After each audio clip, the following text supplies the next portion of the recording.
और किसी को सुनाई दे गई प्रे को, फिर तो पर्पस ही फॉरफिट हो गया, है ना। तो इसलिए वो अल्ट्रासाउंड यूज़ करते हैं, मतलब एवोल्यूशनरी स्टैंड पॉइंट से पूरा लॉजिक बनाता है यार। और इसलिए हम भी अल्ट्रासाउंड यूज़ करते हैं कोई भी चीज़ डिटेक्ट करने के लिए, क्योंकि हम ये नहीं चाह रहे कि हम जिस साउंड का यूज़ करें चीज़ों को डिटेक्ट करने के लिए, सोनार वगैरह का मान लो यूज़ कर रहे हैं, है ना, वो नॉइज़ हमें, जो वो नॉइज़ हमें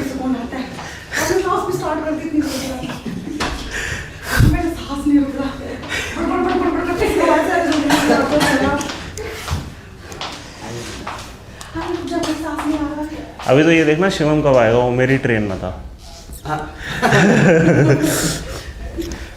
वो तो आराम से गप्पे मारते हुए आएंगे दोनों। हाँ वो तो सारे एक बार बाथरूम में घुस जाए शिवम, एक भगवान को निकलता ही नहीं फिर तो। मैं कहती हूँ भाई क्या करता है बाथरूम में?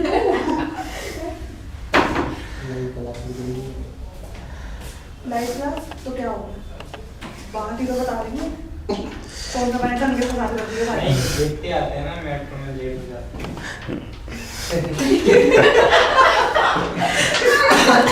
बात सही है।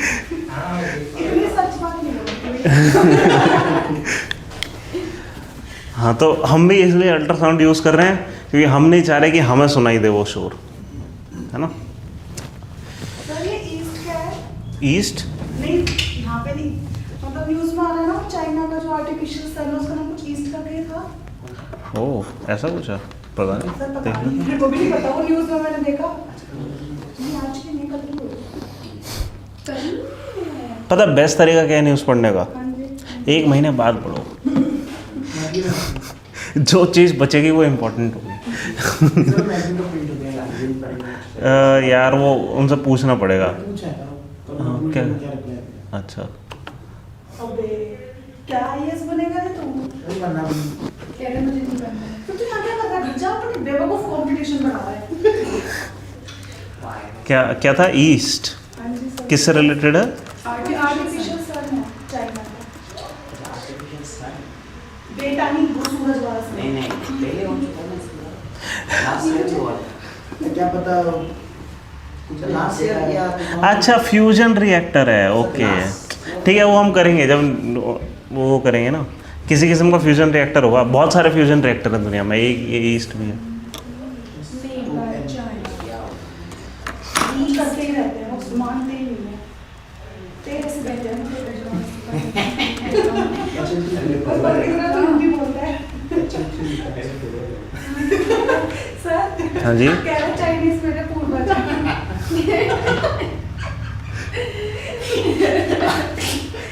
अरे अच्छा ठीक है, हाँ मैंने नोट कर रखा है, नोट्स में जो आपको दूंगा ना न्यूक्लियर टेक्नोलॉजीज में, उसमें होगा, उसमें एक ही लाइन दे रखा है, एक्सपेरिमेंटल है experimental advance super conducting tokamak. Tokamak एक टाइप का रिएक्टर होता है जो फ्यूजन रिएक्शन करता है। हम ये जानते हैं कि सन हाइड्रोजन को फ्यूज करके खूब सारी एनर्जी दे रहा है, हम फ्यूजन बहुत टाइम से अचीव करना चाह रहे हैं, उसमें 4-5 किस्म की टेक्नोलॉजीज आती हैं, उनमें से एक है टोकामैक, ठीक है। तो ये एक्सपेरिमेंटल टोकामैक है, बस और कुछ नहीं है। हम टोकामैक पढ़ेंगे क्या होता है जब हम ये न्यूक्लियर टेक्नोलॉजीज करेंगे, ठीक है। अजीब बात है, मैं गूगल पे जाने की जगह अपने नोट्स पर जाता हूँ जब भी मेरे को कोई कन्फ्यूजन होता है, ठीक है। हम क्या कर रहे थे, हाँ हमें अल्ट्रासाउंड करना है, साउंड से रिलेटेड और कुछ रह गया? कल नोट्स आ गए थे ना आपके उस पर साउंड तक के? कल क्लास के बीच में ही आया था आई थिंक, मेरे को ऐसा बोला। रिवर्बेशन या रिवर्ब से लेके कोई ना। हाँ हाँ हाँ, हमें यही करना है, हाँ उसमें है ना नोट्स में, एक बार चेक करो आ गए हैं क्या, है ना। हाँ इसमें देखो रिफ्लेक्शन एंड साउंड पे जाना है हमें, हमने सारी चीज़ कर ली, सिर्फ एप्लीकेशन पार्ट नहीं करा है अभी तक।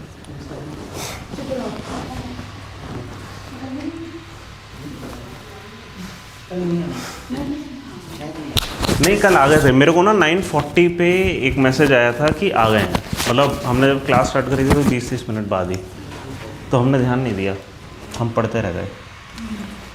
चलो, तो रिफ्लेक्शन ऑन साउंड से रिलेटेड वहाँ पे इको लिखा हुआ है। इको तो आपको पता ही है, कोई भी चीज़ से टकरा कर वापस आती है आवाज़, ठीक है। अगर वो डिस्टेंस बहुत ज़्यादा दूर है उसको हम क्या कहते हैं, इको, ठीक है। अगर वो डिस्टेंस बहुत ज़्यादा दूर नहीं है, पास में है, तो उसको कहते हैं रिवर्बरेशन। जैसे यहाँ पे मेरी भी आवाज़ हल्की सी गूंज रही है, ये इको नहीं है, ये रिवर्बरेशन है ना, हल्का सा, बहुत हल्की सी गूंज। सर कौन सी पेज पे?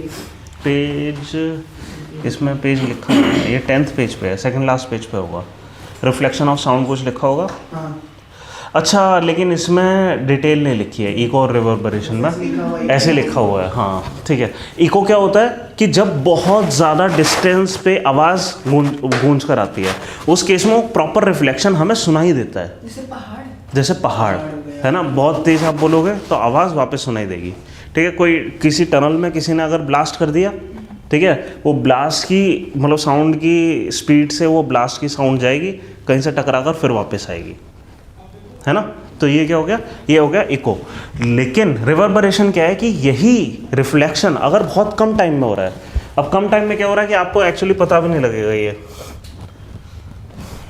इसको क्लीन ऑन कर देते हैं कि जैसे हमारा ये वो है, मान लो रूम, ठीक है, हम यहाँ पर खड़े हैं, ठीक है, और सीलिंग से ही रिफ्लेक्ट होकर कुछ सुनाई दे रहा है, कुछ डायरेक्टली सुनाई दे रहा है, कुछ ऐसा सुनाई दे रहा है ना। तो जो कुछ भी बोला जा रहा है वो थोड़ी देर तक रहता है, परसिस्ट करता है, ये चीज़ है रिवर्बरेशन, बस सिंपल।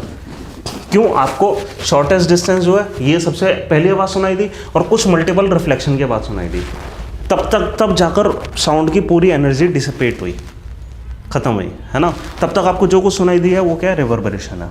ठीक है, अब इन दोनों डिज़ाइन कॉन्सेप्ट्स को यूज़ करके अक्सर कॉन्सर्ट हॉल बनाए जाते हैं कि हम चाहते हैं कि थोड़ी सी गूंज रहे, क्योंकि अगर आवाज़ उसी समय जब ख़त्म हो जाती है ना, तो ऐसा होता है कि एकदम साइलेंस और एकदम से आवाज़ आ रही है, वो कानों को बहुत इरिटेटिंग लगती है। कभी आपने सुना है कि एकदम ही साइलेंट एटमॉस्फेयर में जब आप मान लो कोई वीडियो वगैरह चला रहे हो या गाना सुन रहे हो या इनफैक्ट वीडियो चला रहे हो जिसमें बैकग्राउंड म्यूज़िक नहीं है ना, तो वो साउंड बहुत हार्श सुनाई देती है कानों को, क्योंकि वो एकदम से ठक ठक आवाज़ आती है, आपको कम करनी पड़ती है वो आवाज़। लेकिन उसी वीडियो में अगर पीछे बैकग्राउंड म्यूज़िक होगा वो आप सुन पाएंगे, है ना। वो ऐसा क्यों होता है, क्योंकि हमारे जो न्यूरॉन्स है ना, सुपर सेंसिटिव होने की कोशिश करते हैं जब बहुत कम आवाज़ आ रही होती है। ठीक है, अब वो सुपर सेंसिटिव हो चुके हैं और उसमें आपने एकदम से पोक कर दी आवाज़, है ना, तो वो दर्द करते हैं। ठीक है, इसलिए तो इस चीज़ का हम जब कॉन्सर्ट हॉल्स वगैरह डिज़ाइन करते हैं उसमें यूज़ करते हैं। कैसे कि इस तरीके से उनकी छतें डिज़ाइन होंगी कि जो साउंड है वो ऊपर से यहाँ आकर और यहाँ आकर इतना ही रिवर्ब करें कि वो इको जैसा ना लगे, दो अलग साउंड ना सुनाई दें। बहुत ज़्यादा गूंज अच्छी नहीं लगती, ठीक है, लेकिन थोड़ी देर तक परसिस्ट करे साउंड, वो अच्छा है ना। तो इसी तरीके से कॉन्सर्ट हॉल डिज़ाइन करे जाते हैं, मल्टीपल रिफ्लेक्शन के साथ आए, चारों तरफ से थोड़ा सा गूंज रखकर। ठीक है, एक्रोस्टिक पैनल्स वगैरह यूज़ करते हैं इन सारी चीज़ों को एडजस्ट करने के लिए। ठीक है, फिर इसके अलावा हमारे पास जो साउंड के रिफ्लेक्शन को यूज़ करने वाली कुछ चीज़ें हैं, जैसे हमारे पास ये डिवाइसेस होते हैं, जैसे पुराने वाले वो देखे होंगे ना मेगाफोन्स, है ना। वो काम कैसे करते हैं कि हम इस तरीके से मेगाफोन्स होते हैं, ठीक है, और हम करने की क्या कोशिश करते हैं कि यहाँ पे जो साउंड होती है वो हम कोशिश करते हैं कि मल्टीपल रिफ्लेक्शंस यूज़ हों या सिंगल रिफ्लेक्शन जैसे भी है, हम कोशिश करते हैं कि जो साउंड वेव है चारों तरफ फैलने की जगह लगभग पैरेलल जाए। आप समझ रहे हैं कि बहुत ज़्यादा फैले नहीं, है ना, इसलिए हम रिफ्लेक्शंस का यूज़ करते हैं उसमें। तो कभी भी आप मेगाफोन में देखना, उसके पीछे आप खड़े हो गए, उतनी आवाज़ नहीं सुनाई देगी, आगे ठीक ठाक आवाज़ सुनाई देती है। हम क्या करने की कोशिश करते हैं, मेगाफोन्स की मदद से उसका एक बीम बनाने, साउंड का बीम बनाने की कोशिश करते हैं। साउंड का बीम बनाना बहुत मुश्किल है, क्यों, क्योंकि बहुत आसानी से साउंड कॉर्नर से मुड़ जाती है। वो लॉस ऑफ रिफ्लेक्शन यूज़ करेगी लेकिन फिर भी आसानी से साउंड मुड़ जाएगी। अच्छा, कोई प्रगति मैदान गया है आज तक? नहीं। प्रगति मैदान में ना एक बढ़िया मस्त सा apparatus उन्होंने बना रखा है। हॉल के एक साइड में यहाँ पे एक मिरर रखा हुआ है, शाइनी सा प्लास्टिक का मिरर। ठीक है, प्लास्टिक का मिरर क्या होता है, वो खाली साउंड के लिए एक मिरर है, लाइट के लिए मिरर नहीं है। ठीक है, देखा था क्या था, कुछ सर्कल टाइप बना हुआ है, उसके बीच में कुछ बोलो, दीवार उधर दूसरी दीवार पे वहाँ पे सुनाई देता है।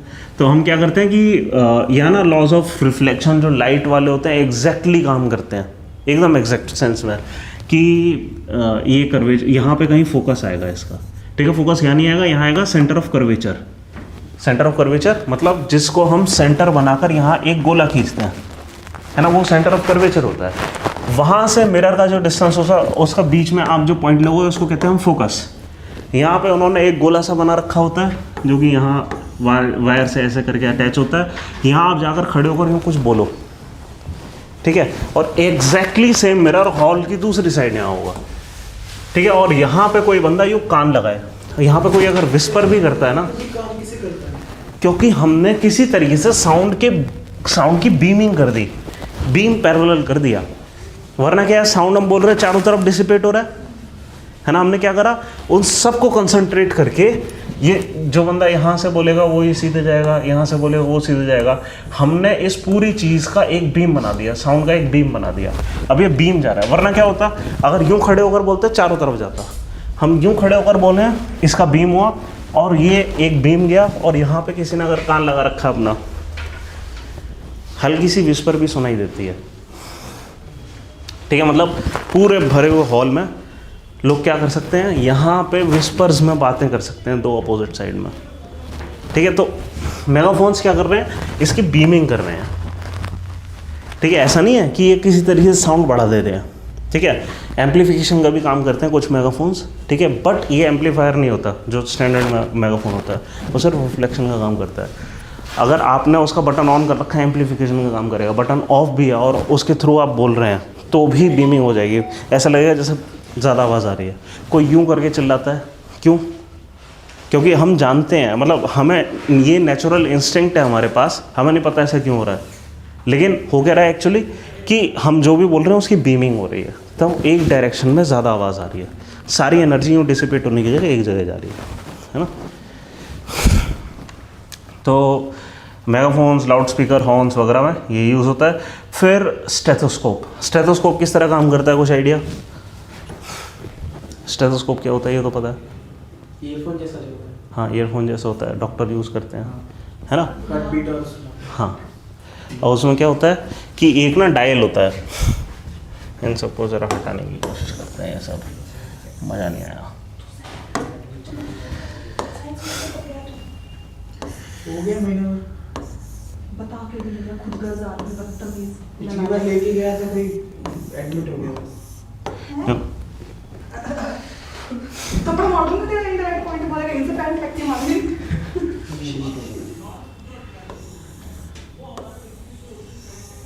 अच्छी जगह।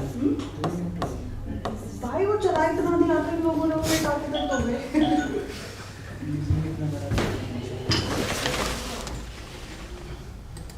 कोई चैट करना चाह रहा है? चलना है कहीं, बहुत का बड़ा नहीं है। पता नहीं क्या है। हाँ देखो, स्टेथोस्कोप में क्या होता है कि ये जो चेस्ट पीस होता है इसको हम कहते हैं चेस्ट पीस, ठीक है। ज़रूरी नहीं हम चेस्ट पे ही लगाएं, हम यहाँ पे भी लगा लेते हैं, पीछे भी लगा लेते हैं, बस नाम के लिए चेस्ट पीस है। अब इस पे यहाँ पर होता है एक प्लास्टिक का डायफ्राम, ठीक है। किसी किस्म की मेम्ब्रेन का हमने डायफ्राम यूज़ करा है। अब ये डायफ्राम क्या कर रहा है कि इतनी सी आवाज़ लेने की जगह इतने बड़े डायल पे वाइब्रेशंस रजिस्टर कर रहा है, ठीक है। अब इतने बड़े डायल पे आप वाइब्रेशन, और ये एक सील्ड ट्यूब है, ठीक है। जो भी यहाँ पर आवाज़ आएगी, हम करना क्या चाह रहे हैं, आवाज़ का एम्पलीफिकेशन करना चाह रहे हैं। यूँ मतलब सीने पे यूँ हाथ लगाओगे आप, वो कान लगाओगे, आपको उतनी धड़कन नहीं सुनाई देगी, इस पर सुनाई देगी। क्यों सुनाई देगी? और इसमें कोई बिजली नहीं है, कुछ नहीं है, सिंपल हम साउंड की प्रॉपर्टीज़ का यूज़ कर रहे हैं। कैसे कि इतने बड़े डायफ्राम को अगर आप वाइब्रेट करोगे, है ना, तो हो क्या रहा है, इस तरह सोचो कि एक, पहले तो ये वाला रंग हटाते हैं हम यहाँ पर, कि एक इस टाइप का एपरेटस है, ठीक है। यहाँ पे अगर आपने 1 सेंटीमीटर भी पानी नीचे करा, इतना ज़्यादा वॉल्यूम है पानी का, वो यहाँ पे जो हाइट है पानी की बहुत तेज़ी से बढ़ा देगा, है ना। क्यों? हमने इतने बड़े एरिया में ये वाइब्रेशन करी, और यहाँ पे वाइब्रेशन बहुत बड़ी दिखाई देगी फिर।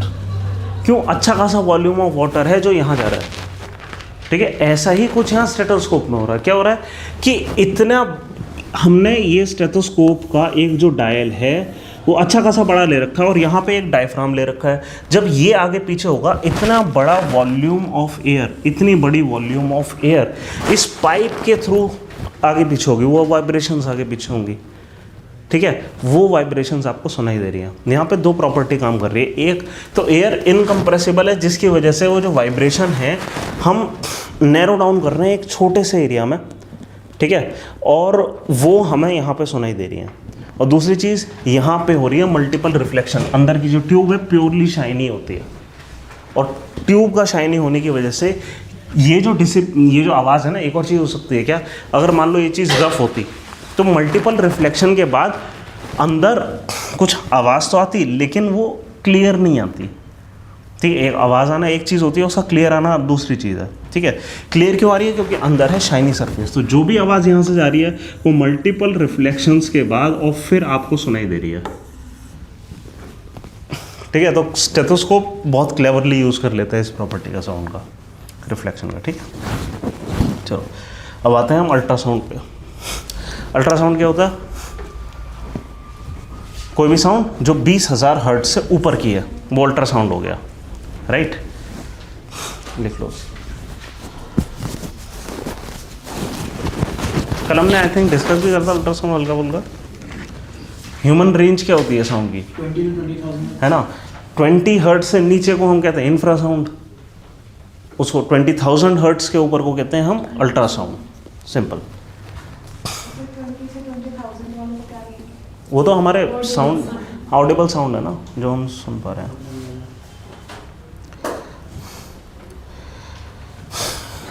ठीक है। हम साउंड का कहाँ कहाँ यूज़ कर सकते हैं कि देखो, वैसे तो अल्ट्रासाउंड का हर वहाँ यूज़ करा जा सकता है जहाँ नॉर्मल साउंड का यूज़ करा जा सकता है। हम अल्ट्रासाउंड क्यों यूज़ कर रहे हैं? क्योंकि वो शोर हम नहीं सुनना चाह रहे बस, ठीक है। कहाँ कहाँ यूज़ कर सकते हैं? जैसे एक मेटल बीम है, जैसे यहाँ पुरानी बिल्डिंग है मान लो ये, ठीक है, ये फॉल सीलिंग जब हटाओगे यहाँ पे मेटल बीम निकलेगा, ठीक है। हमें अगर पता करना है इस मेटल बीम में क्रैक है कि नहीं, तो ये कैसे पता करेंगे?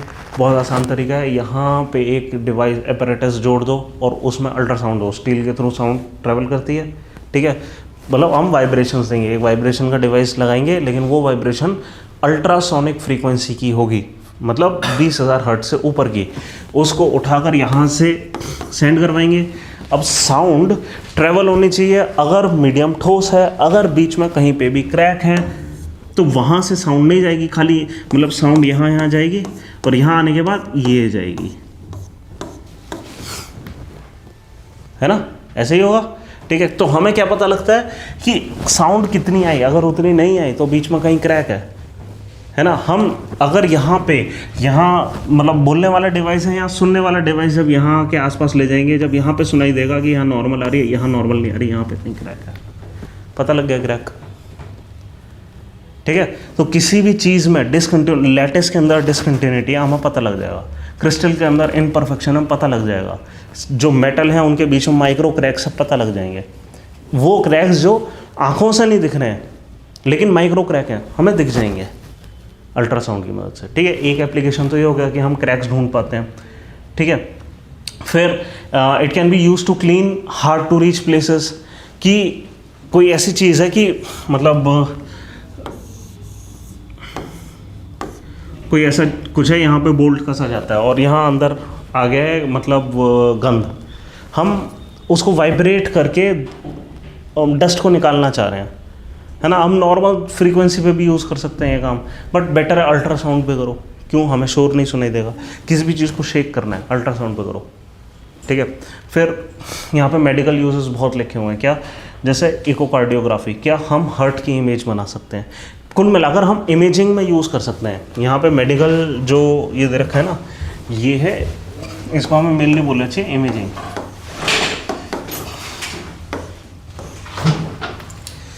इसको गुड मॉर्निंग। ऐसा कैसे हो सकता है कि हम दोनों एक हीटर में, है ना, 20 मिनट का फर्क है। तो हाँ, हम इमेजिंग का यूज़ इमेजिंग कर सकते हैं। इमेजिंग कैसे कर सकते हैं कि साउंड की एक रिफ्रैक्टिव प्रॉपर्टी है। क्या? जैसे हमने ये बताया कि जो साउंड है ठीक है, ये मान लो हमारा ओशियन है, ठीक है, यहाँ पे एक बहुत बड़ा ब्लास्ट हुआ, क्या यहाँ मछलियों को सुनाई देगा?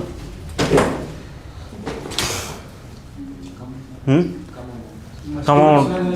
हाँ, क्यों? क्योंकि ये जो ब्लास्ट हुआ है ये इस यहाँ पे जाने के बाद यहाँ पे भी जाएगा, ठीक है। वो बात अलग है कि डेंसिटी अलग है, स्पीड अलग हो जाएगी, रिफ्रैक्शन के कुछ लॉज काम करेंगे, ठीक है, वो सारी चीज़ ठीक है, लेकिन सुनाई देगा मछलियों को। हाँ, पता नहीं मेरे को, एक बार देखना चाहिए, मैंने नोट करा क्या? नो आइडिया, एक सेकेंड। हाँ नहीं होगा, वाटर ना, एयर हीलियम वाटर, हाँ 1402। मैं ऐसा करता हूँ, ये नोट्स में भी डाल देता हूँ, ये ग्रुप में इसका स्क्रीनशॉट भेजते हैं, ये 11th क्लास की फिजिक्स की किताब से हमने उठा रहे हैं। 1402 मीटर पर सेकेंड। 1480 लिखा है कहाँ पर?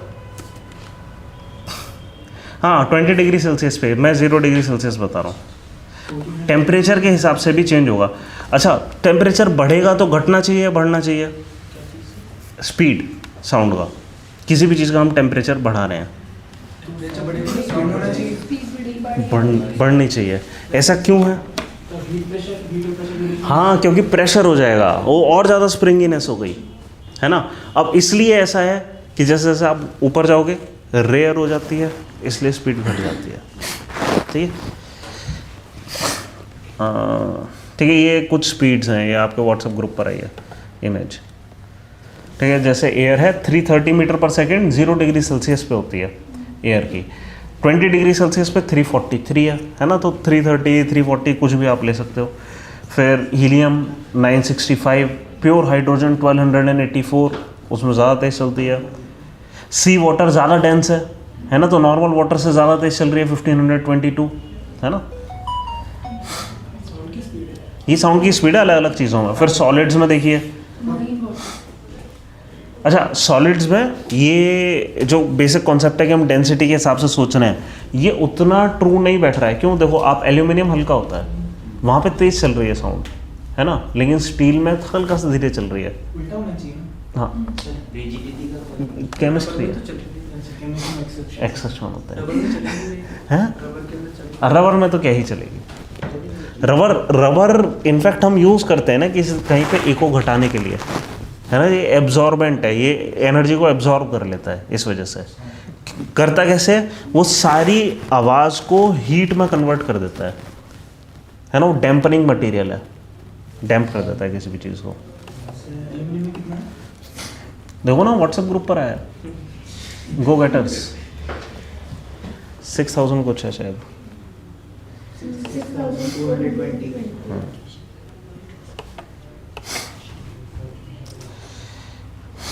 ठीक है,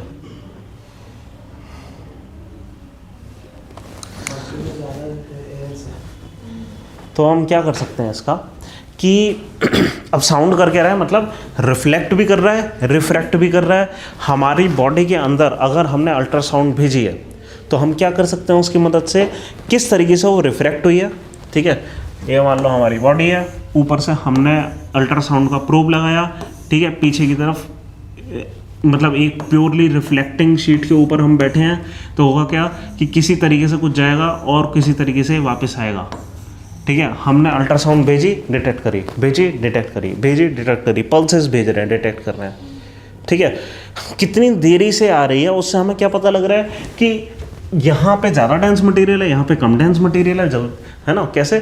कहीं से जल्दी आ जा रही है साउंड, कहीं से देर से आ रही है, आप समझ रहे हैं। और इससे हमें क्या पता लगता है? इससे हमें अंदर क्या है, अंदर की किस डेंसिटी का मटेरियल किस तरह डिस्ट्रीब्यूटेड है वो पता है ना। इस चीज़ को हम इमेज कर लेते हैं और इससे हमें अंदर क्या चल रहा है पता लग जाता है बिना अंदर झांके हुए, है ना। मतलब हम अंदर झांक रहे हैं, हमें कुछ खोलना नहीं पड़ा, राइट।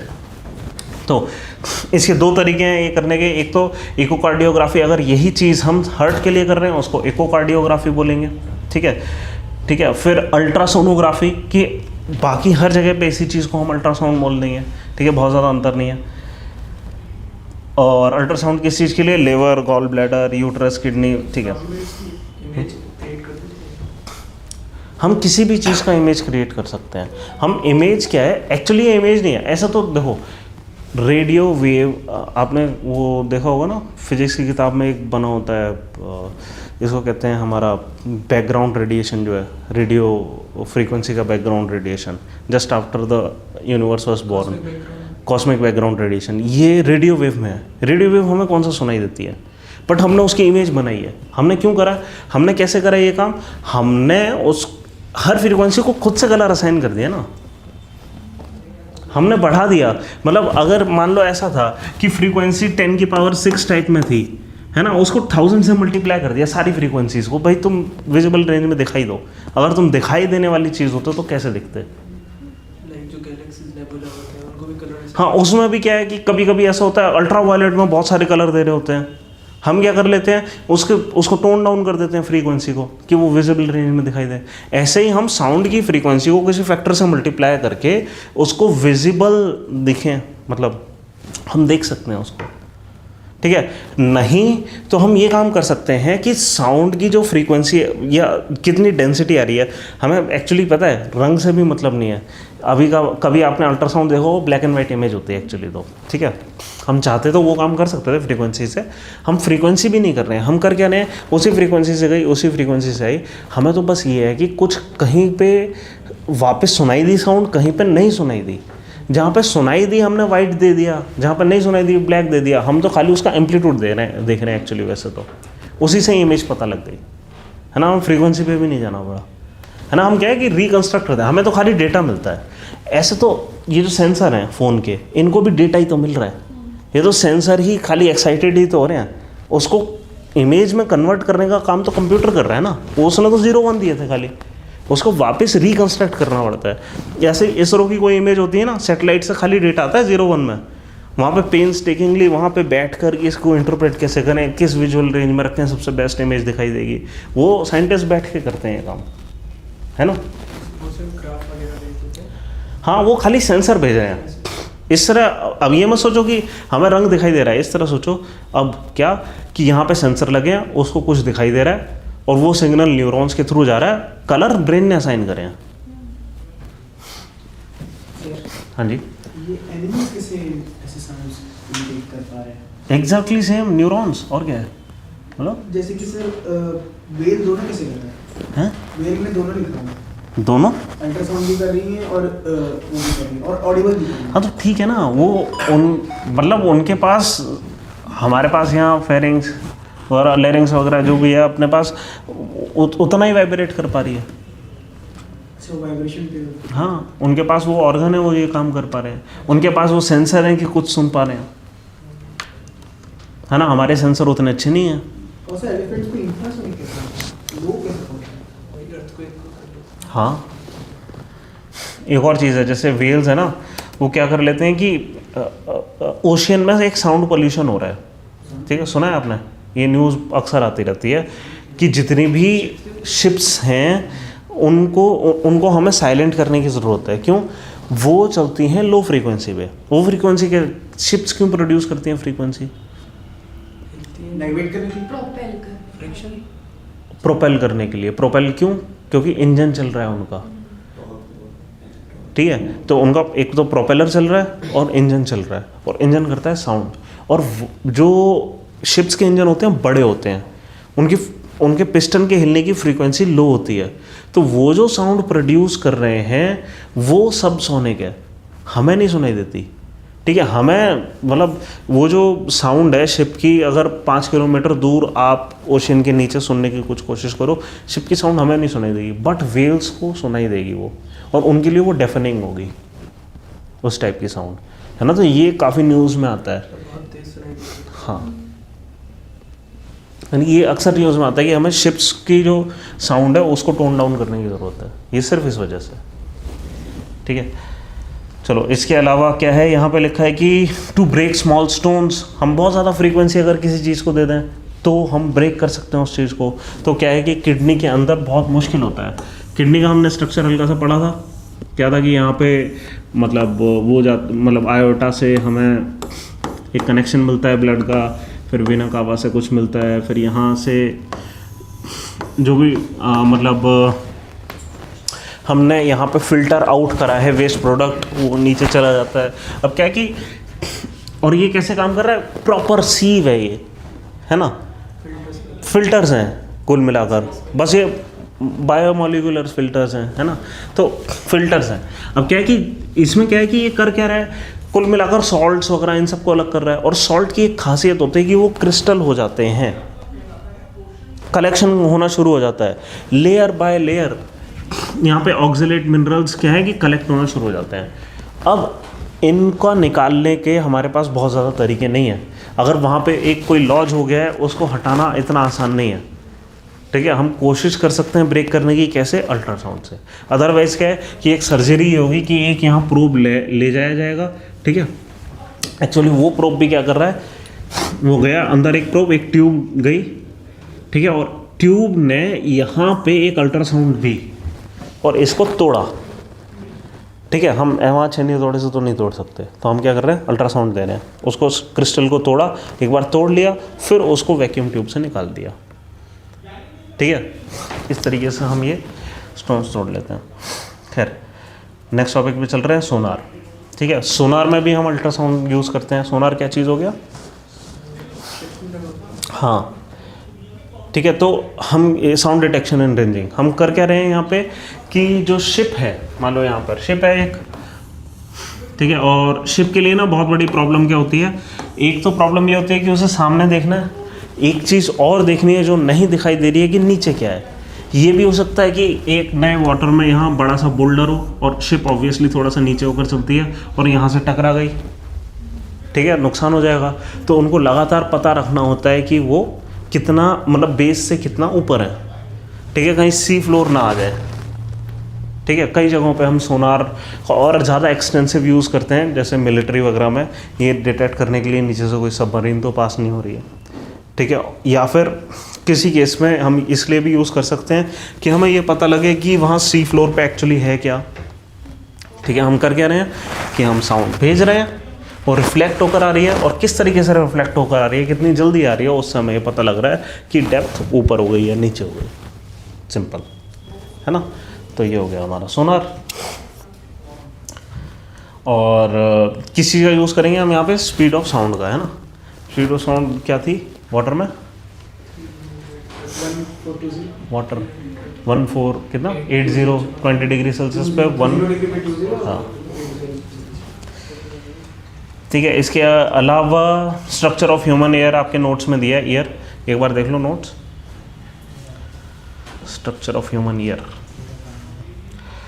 ठीक है। एक आउटर ईयर का हिस्सा होता है, यहाँ पे कुल मिलाकर एक सिर्फ कोई मतलब पिन्ना की बस एक शेप होती है, बस इतना काम कर लेता है कि वो मल्टीपल रिफ्लेक्शंस के साथ अंदर कंसंट्रेट करके आवाज़ को भेज दे, ठीक है। जो सारा कारनामा होता है वो मिडिल ईयर में होता है, यहाँ पे वाइब्रेशंस डिटेक्ट करने के लिए और उसको एम्पलीफाई करने के लिए हमारे पास 3 चीज़ें होती हैं, ठीक है। एक पहली बात तो ईयर ड्रम पे ये वाइब्रेशंस रजिस्टर होंगी तो ईयर ड्रम वाइब्रेट होगा। अब ईयर ड्रम के साथ 3 बोन्स कनेक्टेड है, ठीक है, जिसको हम हैमर एनविल स्टिरअप कह रहे हैं, है ना। तो ये जो बोन्स हैं ये पूरा एक लेवर मैकेनिज्म टाइप का कुछ बना रहे हैं, है ना, कि इस चीज़ को अगर आप हिलाओगे, ठीक है, एक ऐसा सेटअप है कि हमारा ये ईयर ड्रम था, ठीक है, और ऐसा कुछ है। अगर इस चीज़ को हम हिलाएंगे तो ये चीज़ और ज़्यादा हिलेगी, है ना। तो ये एक अच्छा तरीका हो सकता है कि हम किसी तरीके से साउंड को एम्पलीफाई कर रहे हैं। एम्पलीफिकेशन का मतलब क्या है, हम क्या कहते हैं, डेविएशन फ्रॉम द मीन हम बढ़ा रहे हैं, है ना। यहाँ पे वाइब्रेशन थोड़ी आई, हमने उसको बढ़ा दिया, ठीक है, और इसको रजिस्टर कराया न्यूरॉन्स से, ठीक है। तो मिडिल ईयर में क्या हो रहा है कि हैमर एनविल स्टिरअप एक इस टाइप का मैकेनिज्म कुछ बना रहे हैं जहाँ पे हमें एम्पलीफिकेशन मिल रही है इन तीनों की वजह से साउंड की, ठीक है। स्नेल क्या, ऑर्गन्स ऑफ बैलेंस, जो अच्छा, हाँ हाँ हाँ हाँ, ये वेस्टिबुलर सिस्टम होता है हमारा और वो ना फ्लूइड उसके अंदर कुछ फ्लूइड होता है और वो किस तरीके से जा रहा है, इससे हमें ये पता लगता है कि मतलब एक ब्रेन को सेंस मिलता है कि हमारी पोजीशन इस समय क्या है, ग्रेविटी किस डायरेक्शन में है, वो सेंस हमें मिल पाता है। हाँ, जायरोस्कोप की तरह काम कर रहा है, बट जायरोस्कोप नहीं है। कान में जब पानी भर जाता है तो काम हो जाता है। नहीं, वो यही रहता है। ड्रम तो नहीं करता वो। नहीं, हाँ, नहीं, ड्रम तक जाता होगा ना। तो उसका प्रेशर झेल लेता है ये ड्रम। ये ड्रम बहुत कुछ झेल सकता है, इनफैक्ट ये ड्रम फट सकता है, उसको हम रिपेयर कर सकते हैं। कैसे रिपेयर होगा सर वो? मतलब हाँ, मतलब जैसे हमारे बाकी सेल्स हील करते हैं ना, वैसे ही है, बायोलॉजिकली तो है इन नेचर। रिप्लेस करेंगे। नहीं, हील करेगा वो। मतलब हम करते क्या हैं, ऐसा तो है, हम स्टिच भी कर देते हैं, वो खुद ही हील करता है। हम तो खाली इन्वायरमेंट देते हैं कि किसी तरीके से वो इन्फेक्ट ना हो जाए, कुछ ना हो जाए, और उसको पकड़ कर रखें, हम स्टिच करके रख देते हैं, बस इतना ही कर सकते हैं। सर ये फिर कोई लोग डेफ कैसे हो जाते हैं? कहते हैं कान फट गया था, ज़्यादा सुन लिया था, तेज तो कान फट गया। हाँ, पर्दा, हाँ, वो ईयर ड्रम ही फट गया। ये भी हो सकता है कि उसके पीछे मिडिल ईयर में बोन्स खराब हो गई हों, उसको थोड़ी ठीक कर सकते हैं। चलो ठीक है, इसके बाद आता है इनर ईयर। ठीक है, यहाँ पे ऑडिटरी नर्व्स, ये जो चीज़ें हैं, ये सारी चीज़ें इलेक्ट्रिकल सिग्नल में कन्वर्ट होती हैं कॉक्लिया से, और कॉक्लिया ने जब इलेक्ट्रिकल सिग्नल में कन्वर्ट कर दिया, इलेक्ट्रिकल सिग्नल नर्व्स के थ्रू आगे चले जाएंगे। बस और कुछ है नहीं। हाँ, वेस्टिबुलर सिस्टम है हमारे पास इनर ईयर में, है ना। बस और कुछ है यहाँ पर, बस इतना ही है, आगे चलते हैं। स्मॉलेस्ट बोन थी स्टिकीज वाली। हाँ, यहाँ पे नोट कर लेना चाहिए, स्मॉलेस्ट बोन है, मैंने नोट नहीं कर रखा और इसलिए शायद मेरे को याद नहीं था। नोट,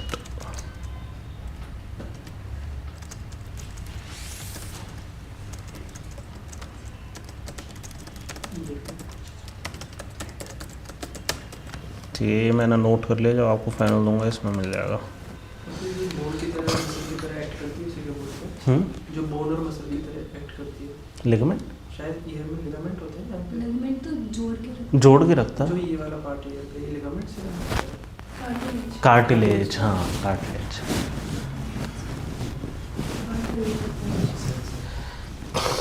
चलो, अब हम आते हैं लाइट पर, नया टॉपिक डालते हैं।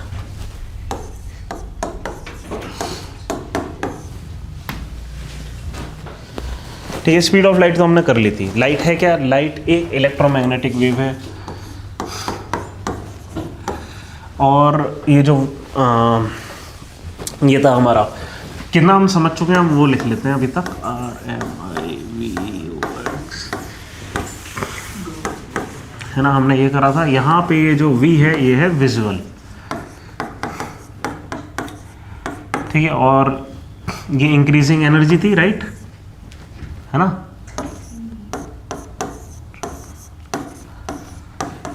ठीक है, और वेव की ओर से हम याद करते हैं कि लाइट कैसे है। बस क्या है कि हमने इंक्रीजिंग एनर्जी के हिसाब से, क्योंकि यहाँ पे करा था, इसलिए हम इसको बस उल्टा लिख दे रहे हैं वेव की ओर को, ठीक है, क्योंकि वायलेट की सबसे ज़्यादा एनर्जी है, और इसलिए हमने क्या करा था, ये अल्ट्रा वायलेट है, ये इंफ्रा रेड है ना। तो वेवलेंथ सबसे ज़्यादा किसकी होगी? रेड की, ठीक है। तो सबसे पहले हम ना फिजिकल प्रॉपर्टीज़ ऑफ लाइट समझेंगे, क्या, रिफ्लेक्शन और रिफ्रैक्शन। उसके बाद इस पे जाएंगे कि एक्चुअली लाइट है क्या, है ना, वो बाद में हम देखेंगे। फिजिकल प्रॉपर्टीज़, उसका एप्लीकेशन, और फिर लाइट है क्या, ठीक है। क्योंकि लाइट है क्या, ये उससे पता लगेगा कि लाइट करती क्या है ना। तो पहले ये पता हो कि लाइट करती क्या, उससे हमें समझ आता है कि लाइट है क्या, राइट। तो सबसे पहले लिखते हैं हम रिफ्लेक्शन।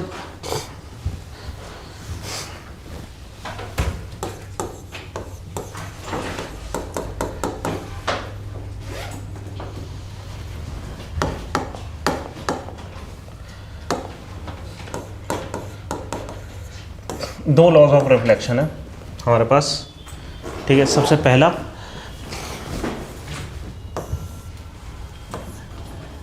कि जब भी रिफ्लेक्शन होता है, ऑब्वियसली फ्रॉम अ सरफेस होगा, है ना, कि whenever light reflects from a surface, it's angle of incidence to the normal is equal to angle of reflection, ठीक है। तो सबसे पहला लॉ ये लिखो कि angle of incidence is equal to angle of reflection. ठीक है, मैंने जो स्टेटमेंट है उसको छोटा कर दिया बस। Angle of incidence is equal to angle of reflection, ये लॉ 1 है।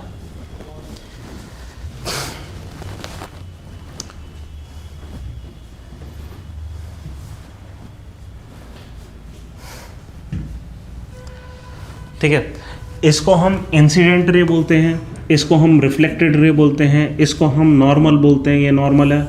ठीक है, और इसको प्लेन ऑफ रिफ्लेक्शन बोलते हैं। ठीक है, और सेकंड लॉ ये है, ये चारों चीज़ें plane of reflection, incident ray, reflected ray और normal all lie in the same plane. ठीक है, सेकंड लिखो, सेकंड लॉ है कि the incident ray comma reflected ray comma normal to the mirror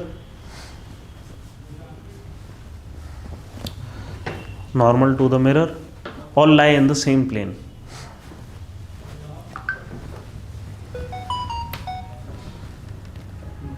light 2 dimension में काम करती है। हैं जी, लाइट 2 डायमेंशन में काम करती है। हाँ 2 डायमेंशन नहीं, 2 डायमेंशन में काम कर रही है। ठीक है, ये सब से मतलब इस तरह से देखो ना, लाइट यूँ आई यूँ गई, ये एक प्लेन है। ठीक है, आप मतलब इस चीज़ को यूँ अगर बाहर भी निकाल दो, ठीक है, तो भी यूँ जा रही है ना। आप प्लेन में खड़े हो, वो बात अलग है ना, बट उसी प्लेन में सारा काम हो रहा है। हाँ, यूँ नहीं चाहिए, ऐसा नहीं होगा। ठीक है, अगर ऐसा हो गया कि यूँ जाकर यूँ जा रही है, तो फिर हमारा जो नॉर्मल है वो चेंज हो जाएगा। स्कैटरिंग में क्या होता है? स्कैटरिंग में बहुत सारे रिफ्लेक्शन होते हैं एक ही चीज़ के साथ। तो वो अलग अलग प्लेन में, अलग प्लेन में वो मतलब नंबर ऑफ प्लेन्स ज़्यादा हो गए ना। देखो, ये पुराना तरीका था इस चीज़ को समझने का कि स्कैटरिंग होता क्या है, कि स्कैटरिंग रिफ्लेक्शन से हल्का सा अलग है। क्यों? क्योंकि किसी ज़माने में ये माना जाता है कि ये स्कैटरिंग इस वजह से हो रही है कि एक टाइनी पार्टिकल्स हैं, एटम्स, बॉल्स जो भी होते हैं ना, इस तरीके से अलग अलग डायरेक्शन में लाइट डिस्पर्स हो जाती है। ठीक है, हम डिस्पर्शन बोल रहे हैं। ठीक है, अब ऐसा एक्चुअली इस तरीके से सोचना थोड़ा सा गलत है।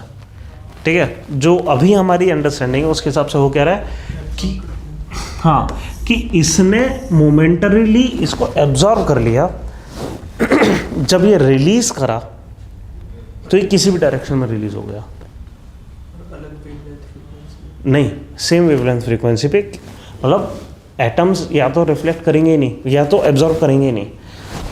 अगर किसी एटम ने एब्जॉर्ब कर लिया है और एनर्जी रख ली है, वो ऐसा होगा कि वो किसी भी वेवलेंथ में फिर जाएगी, वो सॉरी उसी वेवलेंथ में किसी भी डायरेक्शन में जाएगी। वेवलेंथ चेंज हो जाती है ना, वेवलेंथ चेंज होना मुश्किल है। सन से कोई रे आती है सारी फ्रीक्वेंसी की, हाँ। कुछ एटम्स एटमॉस्फेयर में एब्जॉर्ब करके कुछ वेवलेंथ अब वो क्या है कि मान लो एटम ने अपने पास रख ली वो एनर्जी, ठीक है, और वो विद इन इलेक्ट्रॉन डिस्ट्रीब्यूट हो गई, है ना, अब वो किसी भी वेवलेंथ में निकल सकती है। बट जनरली जैसे हम ये स्कैटरिंग की जो बात करते हैं, अपर एटमॉस्फेयर में बात करते हैं, और यहाँ पे जो एटम्स होते हैं वो सिंपलर होते हैं, बड़े नहीं होते, है ना, आयंस होते हैं, सिंपल एटम्स होते हैं, मॉलिक्यूल्स टाइप नहीं होते हैं। जो मॉलिक्यूल्स होते हैं उनके एनर्जी लेवल बहुत ज़्यादा हो जाते हैं। ठीक है, जब सिंपल एटम्स होते हैं उनमें एक बार रिफ्लेक्शन हो जाता है। ठीक है, मतलब इस चीज़ को समझने के लिए हमें करना क्या है कि ये मान लो न्यूक्लियस है और यहाँ पे हम एनर्जी लेवल्स बनाते हैं, है ना, और अगर जो फोटोन आया है उसने करा ये है कि इलेक्ट्रॉन पे लगा और इलेक्ट्रॉन को एक्साइट करा, और वापस वो इलेक्ट्रॉन जब आएगा वही एनर्जी वापस निकल जाएगी। ठीक है, बट जब वापस निकलेगी वो किसी भी डायरेक्शन में निकल सकती है। इन्होंने एब्जॉर्ब तो इस डायरेक्शन से करी, बट जब वापस निकली वो कहीं पे भी निकल गई। ठीक है, इसलिए ये हुई स्कैटरिंग। ठीक है, चलो ठीक है, हम किस पे हैं, हम हैं रिफ्लेक्शन पर। ठीक है, अब रिफ्लेक्शन के लिए प्लेन मिरर तो सिंपल है। ठीक है, जो हल्की सी ट्रिक आती है वो कहाँ पर आती है, जब मिरर को हम कर देते हैं कर्व्ड, है ना। तो कर्व में क्या होता है, कर्व में भी ये जो लॉज हैं दोनों ये अप्लाई होंगे। ठीक है, कॉनकेव मिरर, कॉन्वेक्स मिरर किस चीज़ को कहते हैं, कैसे याद करोगे आप? केव शेप में बनी तो कॉनकेव हो गया, हाँ, दूसरा कॉन्वेक्स हो गया। सिंपल कि अगर इनर साइड शाइनी है तो उसको कॉनकेव बोलेंगे। इसको उल्टा करके रखो, इनर साइड शाइनी है ना, केव बन रहा है उसका, तो वो क्या है? कॉनकेव। हाँ, तो अब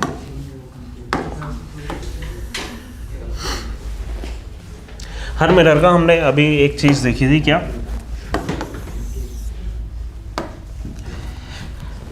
हम मिरर के लिए ना अक्सर क्या होता था, किसी ज़माने में हम सेंटर ऑफ कर्वेचर डिफाइन करते थे। अब किसी ज़माने में मैं क्यों बोल रहा हूँ ऐसा कि ये आजकल सेंटर ऑफ कर्वेचर बोलना मतलब इलॉजिकल हो गया, क्योंकि किसी ज़माने में हम जब मिरर रखते थे हम रखते थे स्फेरिकल मिरर्स। स्फेरिकल मिरर मतलब वो मिरर जो कि एक बड़े स्फीयर का हिस्सा है, छोटा हिस्सा है, ठीक है। तो इसको बनाते भी कैसे थे कि उन्होंने एक सेंटर ऑफ कर्वेचर ले लिया, वहाँ से कुछ मतलब डिफाइन करा मिरर को, उसको शाइन करा वहाँ पर, और उस तरीके से मिरर बनाया। हाँ, समझ रहे हैं? वो स्फेयर की प्रॉपर्टी का यूज़ करके ही मिरर बनता था। अब हम एक्चुअली वो नहीं करते, लेकिन फिर भी क्या,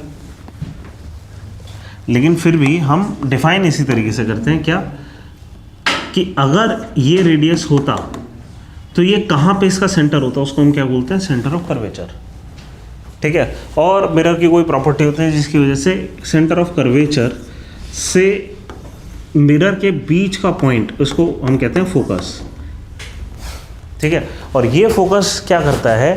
फोकस की एक ही प्रॉपर्टी होती है, क्या? पैरेलल बीम को एक पॉइंट पे फोकस कर देता है, ठीक है। कि एक पैरेलल बीम आया और उसको, उस पैरेलल बीम को ये क्या करेगा? ये फोकस कर देगा, ठीक है। ऐसा क्यों हो रहा है?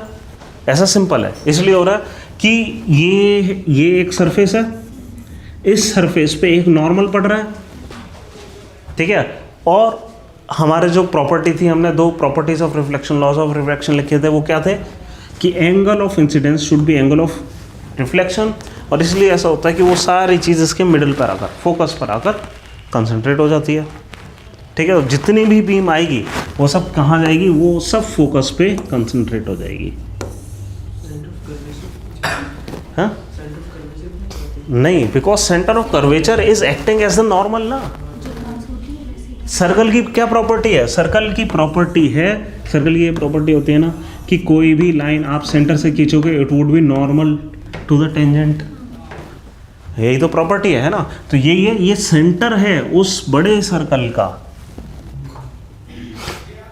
है ना। तो ये पड़ेगा नॉर्मल, ये तो 90 डिग्री होगा, ठीक है।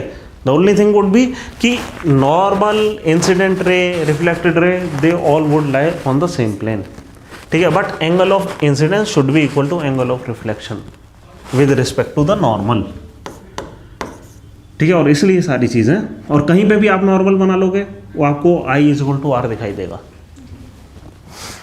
ठीक है। तो सारी चीज़ें यहाँ पर आती हैं, ठीक है। ये प्रॉपर्टी स्फेरिकल मिरर की है, लेकिन हम जो आजकल यूज़ करते हैं वो स्फेरिकल मिरर नहीं होता। वो कौन सा मिरर होता है? हम जनरली पैराबोलिक मिरर्स यूज़ कर रहे हैं। पैराबोलिक मिरर्स इसलिए यूज़ कर रहे हैं क्योंकि ये जो प्रॉपर्टी है ना, angle of incidence is equal to angle of reflection, ये छोटे कर्वेचर के लेंस एंड मिरर के लिए चलती है। जब हम कर्वेचर बड़ा कर देते हैं तब ऐसा नहीं होता। कैसे नहीं होता? कि मान लो ये है हमारा मिरर, ठीक है। इतना बड़ा हमने मिरर रखा और जो लाइट आई इतना बड़ा मिरर रखा, या मान लो यहाँ से लेकर यहाँ तक मैं एक येलो कलर में मिरर बनाता हूँ, और इस चीज़ को हम बड़ा नहीं कर सकते। मतलब स्फेरिकल मिरर की सबसे बड़ी प्रॉब्लम, उसको बड़ा नहीं कर सकते। और क्यों नहीं कर सकते? मान लो ये था हमारा मिरर, ठीक है। अब यहाँ पे मैंने एक लाइट मारी, ये ऐसा करके, और ये रिफ्लेक्ट करके जाएगी यहाँ पर, यहाँ कहीं जाएगी, है ना। अब हम कह रहे थे, और यहाँ पे अगर कोई मान लो लाइट मारी, है ना, वो रिफ्लेक्ट करके यहाँ जाएगी, फोकस यहाँ कहीं बन रहा है ना। वो जो लॉस थे आपके कि कर्वेचर और यहाँ के बीच का वो चीज़ फोकस होगा, वो सारे लॉस ख़त्म हो जाते हैं, ठीक है। आप एक जगह कंसंट्रेट नहीं कर पाते बीम को। जो कोने वाली बीम है वो थोड़ी आगे कंसंट्रेट होती है, जो यहाँ वाली बीम है थोड़ा पीछे कंसंट्रेट होती है। आपको जो फोकस है वो यहाँ से लेकर यहाँ के बीच में, मतलब अलग अलग टाइप की बीम अलग अलग जगह पे मिलने की कोशिश करते हैं। इसलिए कभी भी आप देखना, कोई अगर बहुत बड़ा लेंस होगा ना, वो एक जगह पे कंसंट्रेट कर ही नहीं पाएगा लाइट, ठीक है, स्फेरिकल टाइप का अगर होगा। तो हमने वो स्फेरिकल लेंस, स्फेरिकल मिरर सब कुछ छोड़ दिया है। लेकिन हमने ये देखा कि पैराबोला की ये प्रॉपर्टी होती है कि वाकई में कितना भी बड़ा कर दो पैराबोला, वो हमेशा एक ही पॉइंट पे वो फोकस करता है। तो हम करते क्या है कि हम स्फेरिकल की जगह पैराबोलिक मिरर यूज़ करते हैं। तो अज्यूम कर लेते हैं चलो क्या कि कर्वेचर वगैरह हमारे पास कुछ नहीं है। हमारे पास क्या है, हमारे पास सिर्फ और सिर्फ एक मिरर है जो कि पैराबोलिक मिरर है, और काम क्या करेगा, पैरेलल रे को आकर फोकस करेगा। सिंपल। तो अब ऐसा करते हैं, दो टाइप के मिरर बनाते हैं।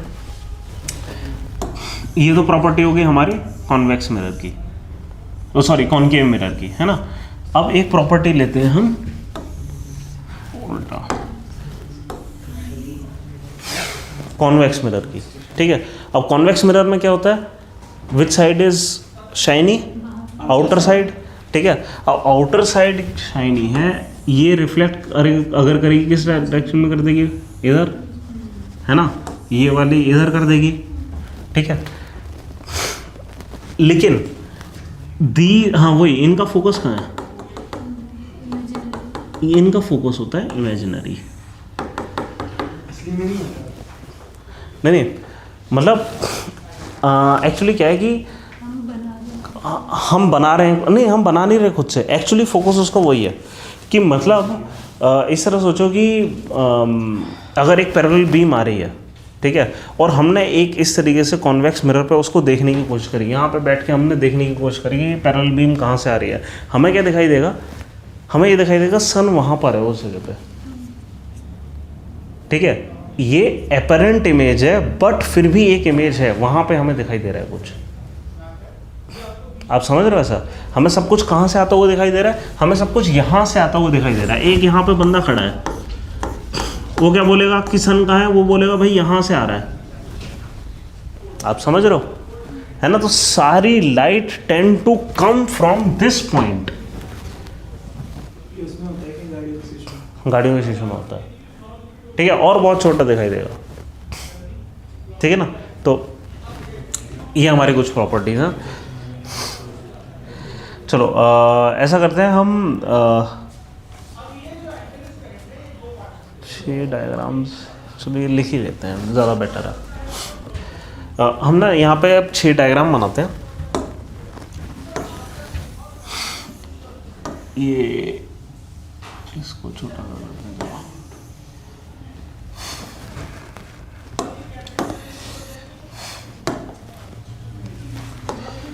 कॉनकेव मिरर पे अभी मेरे को नहीं पता कि कितना काम आएगा, बट क्योंकि ये है आपकी किताबों में तो हम ये कर लेते हैं, ठीक है। 6 पॉसिबिलिटीज़ हो सकती हैं कि आप ऑब्जेक्ट को कहाँ खड़ा करें। ये ऑब्जेक्ट जो एरो है वो एक्चुअली है क्या, ये आदमी भी हो सकता है, कुछ भी हो सकता है, ठीक है।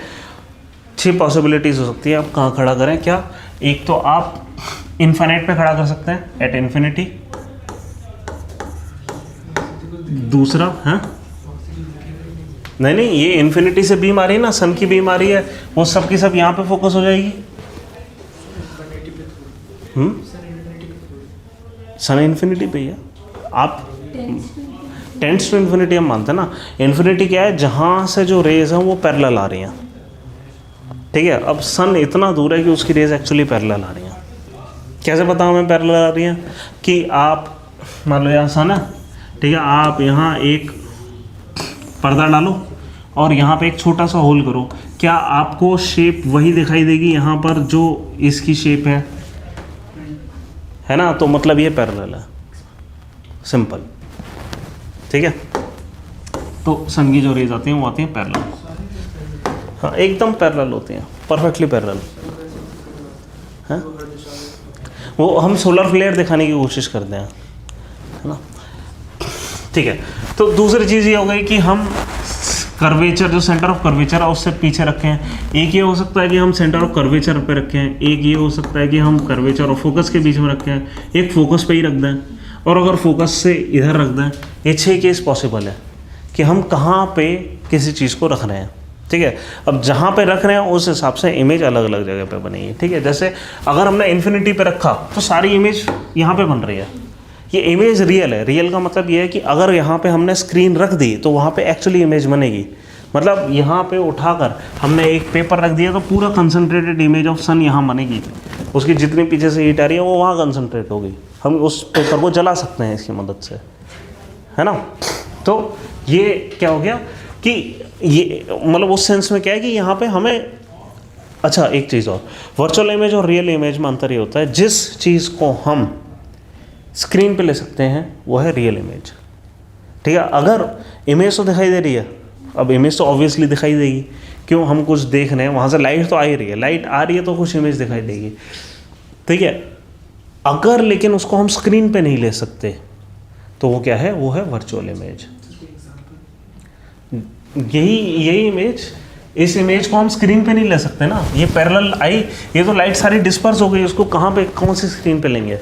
स्क्रीन पे लेने का मतलब है वाकई में, कभी आपने ये एक्सपेरिमेंट नहीं करा ना, मैं कभी हो सकता है एक वो ले आऊँ लेंस, अब वो समझ आएगा कि रियल इमेज वाकई में।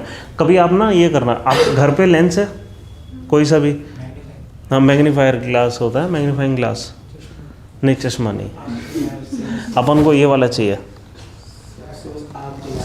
हाँ, आग जला है, कोई दिक्कत नहीं। आप अगर उसको एक अंधेरे रूम में लेते, ठीक है, और एक छोटा सा CFL बल्ब कहीं जल रहा होता, ठीक है, आप पता है अगर उसको एक स्क्रीन के पास यूँ उठा कर ले जाते ना दीवार पे, तो CFL बल्ब दीवार पे बन जाता है ना। उस इमेज को आप वाकई में दीवार पे ले सकते हो, एक स्क्रीन पे ले सकते हो, वो रियल इमेज है। जिस भी चीज़ को आप स्क्रीन पे ले जाओ वो रियल इमेज है। ठीक है, क्यों, दिन में, हाँ क्योंकि जंगल में खो गए, मेरे को पता नहीं क्यों रात इमेजिन हुई सीधे ही।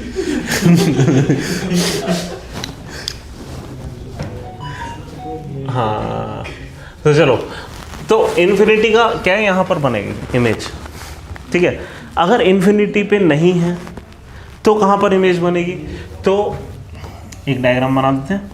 ठीक है, यही हमने ये करा, और ये C है, ये F है। ठीक है, हाँ जी, अब जितनी जो भी इमेज वो यहाँ से जाती है ना, सारी जितनी भी लाइंस हैं वो फोकस से जाती हैं, है ना। अगर यहाँ से कोई पैरेलल लाइन जाएगी वो फोकस से जाएगी। ठीक है, और फॉर एग्जांपल कोई लाइन अगर कर्वेचर से जाएगी वो कैसे जाएगी, यहीं से वापस आ जाएगी। कर्वेचर इज़ नॉर्मल, है ना। अगर कोई चीज़ यूँ पड़ रही है तो यही वापस जाएगी, है ना। कोई भी चीज़ अगर कर्वेचर से जा रही है, this is centre of that circle. ठीक है, ये तो परपेंडिकुलर बना ही रहा है, हमें पता है। ठीक है, ये वापस आएगी। आपको इमेज कहाँ मिलेगी, जहाँ पे ये दोनों लाइन मिल रही हैं। ठीक है, एक्चुअली क्या होगा, ये हमने खाली 2 लाइन एक्सपेरिमेंटली ड्रॉ करी कि कहाँ पे जाएगी। इस चीज़ को हम रे ऑप्टिक्स कहते हैं। जब हम इमेजिन करने की कोशिश करें कहाँ इमेज बनेगी, सिर्फ लाइनें बना कर ड्रॉ करने की तरीके से। ठीक है, तो यहाँ पे जितनी भी, ऐसा नहीं है खाली ये 2 ही रेज आ रही हैं, जहाँ खूब सारी रही होंगी वो सारी की सारी एक्चुअली आकर यहाँ कंसंट्रेट हो जाएंगी। वो किस तरीके से होंगी, क्यों होंगी, हम इस पे जानना नहीं चाह रहे, बट हमने इन सारी इमेजेस में से 2 रेज ली और हमें दिखा यहाँ कंसंट्रेट हो रही है। और मिरर की प्रॉपर्टी होती है वो कंसंट्रेट कर ही देती है ना। तो क्या है कि इमेज कहाँ बन रही है, इस चीज़ की इमेज यहाँ बन रही है। It is inverted, it is smaller. ठीक है, तो रे ऑप्टिक्स से आप इंट्यूशन से पता लगा सकते हैं बिना एक्चुअली वो एक्सपेरिमेंट करे कि हाँ ये इमेज इन्वर्टेड बनेगी और स्मॉलर होगी। ठीक है, और इसको आप स्क्रीन पे ले सकते हैं कि अगर किसी ने उठाकर ये जो इमेज थी ना, यहाँ पे कोई स्क्रीन रख दी तो आपको यहाँ पे इमेज दिखाई देगी। आइज हल्का सा अलग करती हैं इससे, कुछ इन्वर्टेड इमेज बनती है। हाँ,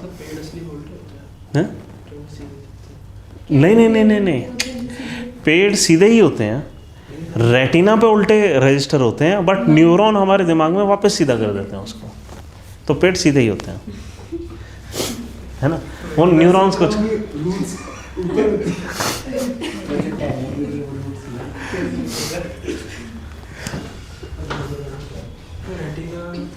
बीच में क्यों आ रहा है सर? डायरेक्ट नहीं होगा। उनके पास रिसेप्टर नहीं है ना, फोटो रिसेप्टर। ठीक है, तो अगर हम यहाँ पे स्क्रीन लगाए हमें वाकई में इमेज दिखाई देगी। थर्ड तरीका क्या, अगर कर्वेचर पे ही हो कोई चीज़ वहीं पे वापस अगर बनेगी। क्यों? क्योंकि कर्वेचर से जो कुछ भी जाता है वो कर्वेचर पर ही आता है ना। तो कर्वेचर पे कोई इमेज हमने मतलब ये कर्वेचर पे अगर कैंडल यूँ खड़ी कर दी, उसकी जो इमेज बनेगी ठीक कर्वेचर पे बनेगी लेकिन इन्वर्टेड। कैसे बनेगी इसका भी एक डायग्राम बनाते हैं।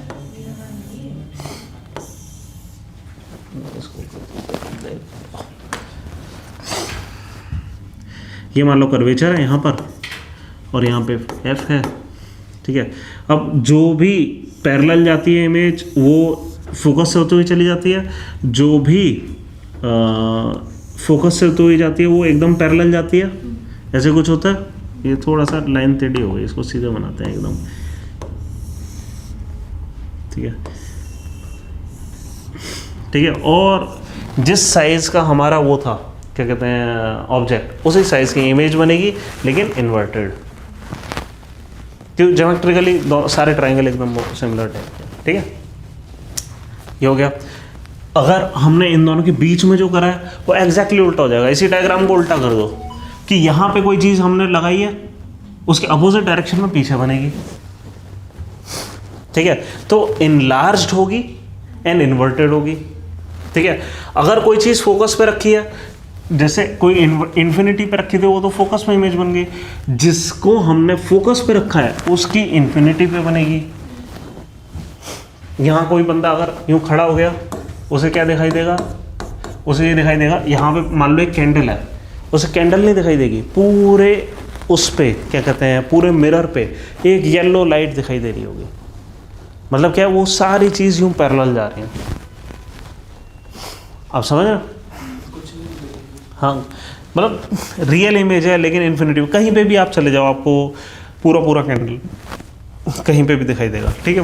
वो वापस जब हम एक चीज़ याद रखो, जब भी हम कर्वेचर से पीछे थे वो सारी चीज़ें जो इमेज थी वो छोटी दिखाई दे रही थी। जैसे ही हम कर्वेचर के जो स्क्रीन है कर्वेचर के पीछे रखते हैं और ऑब्जेक्ट को आगे रखते हैं, उस समय क्या होगा कि इमेज हमेशा आपको इनलार्ज मिलना शुरू हो जाएगी,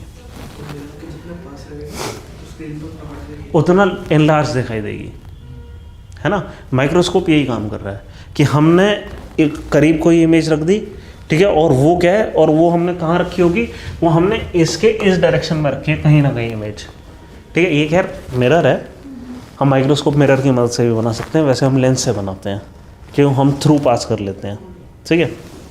लेकिन जो बेस्ट तरीका क्या है कि आप हल्का सा यहाँ रखो, आपको हमेशा एक इनलार्ज इमेज दिखाई देगी। क्या? जैसे अगर अंधेरे में लाइट को हाथ से वो इसलिए है कि जो हमारा लाइट सोर्स है वो है छोटा और वो चारों तरफ फैल रहा है।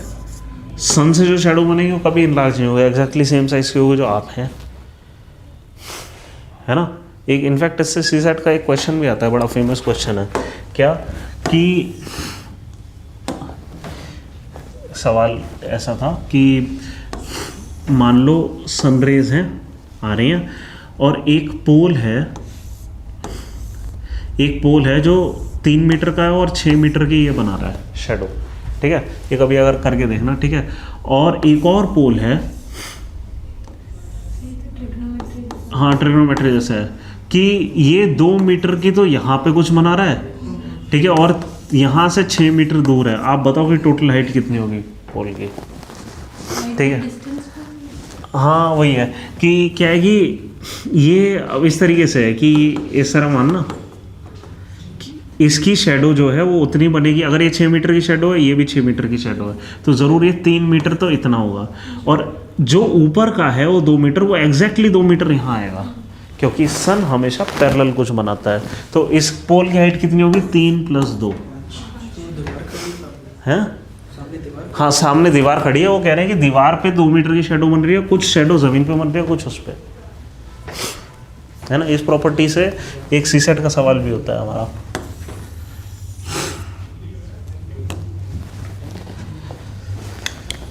कोई डाउट? सही था ना?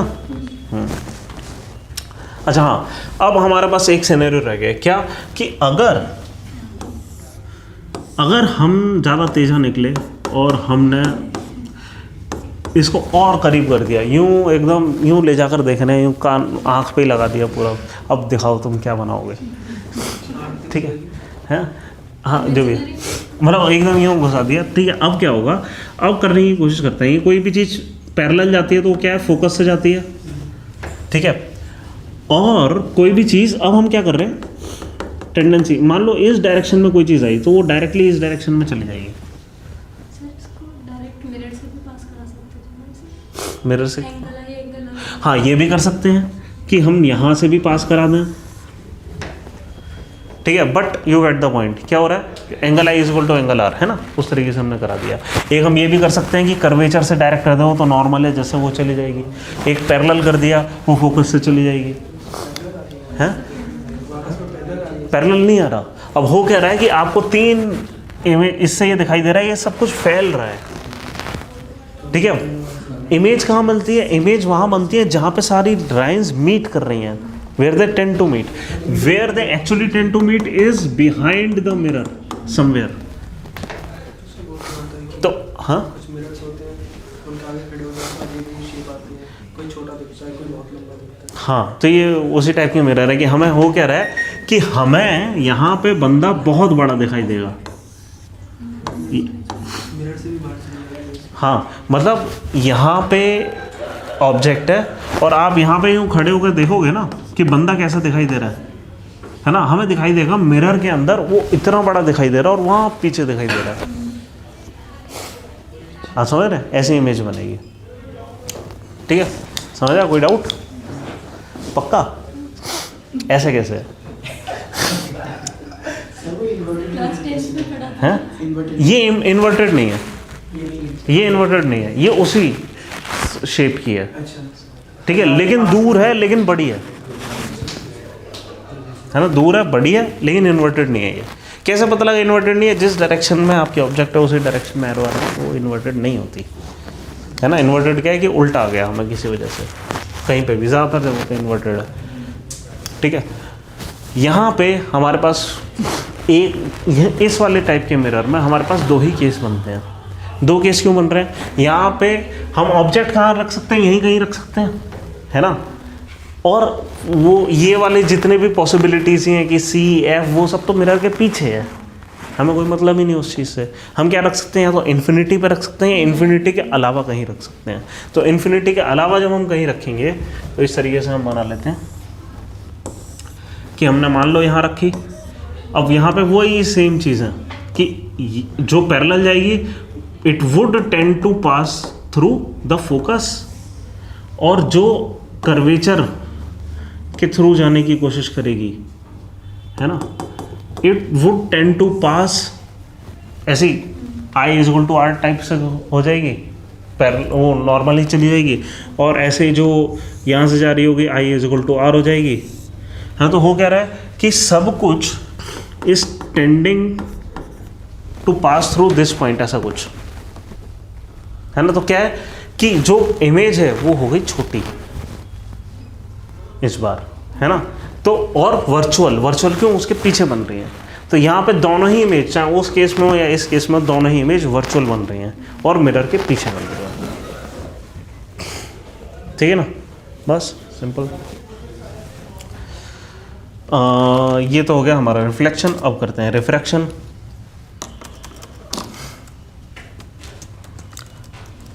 अच्छा हाँ, नहीं इसके यूजेस भी लिख लेते हैं ना कि इस टाइप के मिरर्स को हम कहाँ कहाँ यूज़ कर सकते हैं। जैसे इस प्रॉपर्टी का हम कहाँ यूज़ करते हैं? इन्फिनिटी वाला, यहाँ इन्फिनिटी वाला हम कहीं यूज़ कर सकते हैं। एक ना हाँ स्क्रीनिंग करते हैं, ड्रोन शो होते हैं। सबसे तगड़ा यूज़ जो हम कर रहे हैं वो इससे सोलर एनर्जी को कैप्चर करने के लिए कर रहे हैं, ठीक है? जैसे सोलर हीटर वगैरह हम छोटे बना लेते हैं, ठीक है?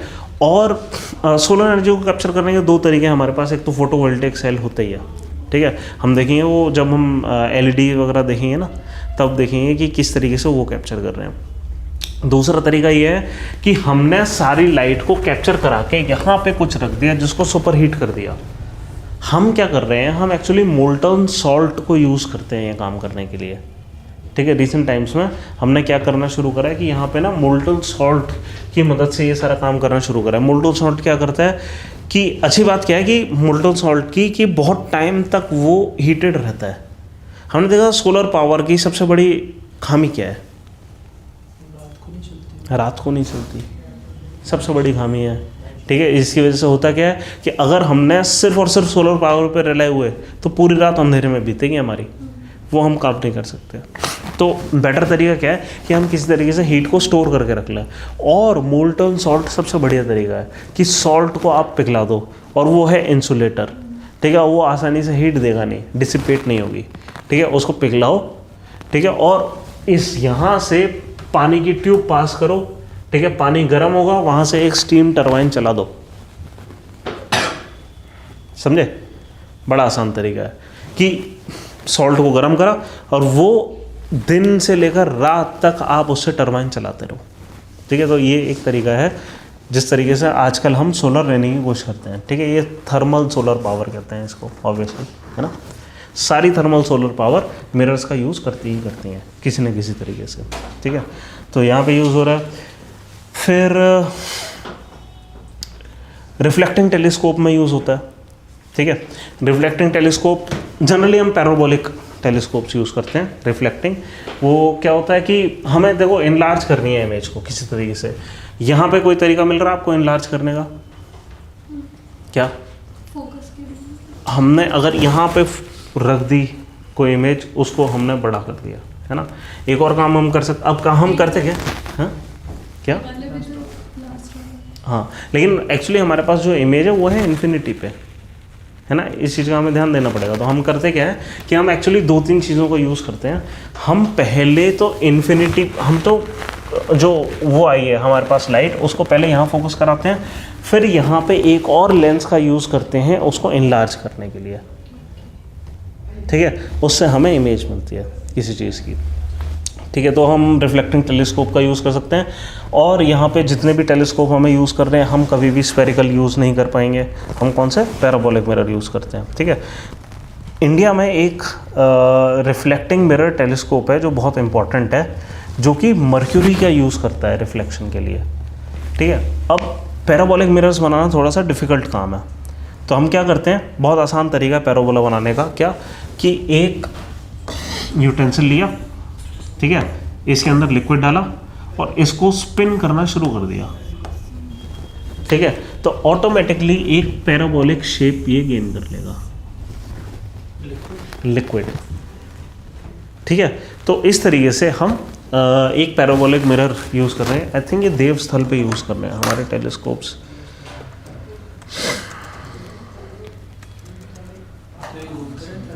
हैं, जब इमेज लेनी होती है।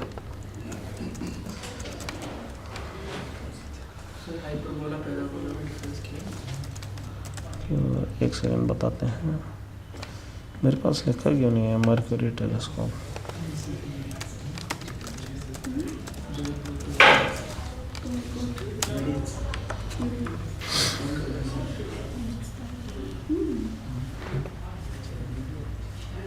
अच्छा, इसका India international liquid mirror telescope है, इसका हम एग्जांपल लिख सकते हैं। वैसे इसमें आप कुछ नोट कर पा रहे हो क्या, कुछ नोट करा अभी तक? क्या डायग्राम्स आपको लग रहा है नोट होने चाहिए? वैसे कभी पूछे नहीं जाएंगे यूपीएससी में, ठीक है। स्टेट बीसीएस का मेरे को बिल्कुल आइडिया नहीं कितने पूछे जाएंगे, वैसे वहाँ पर भी नहीं पूछे जाते, बट यूजेस पूछे जाते हैं, ठीक है।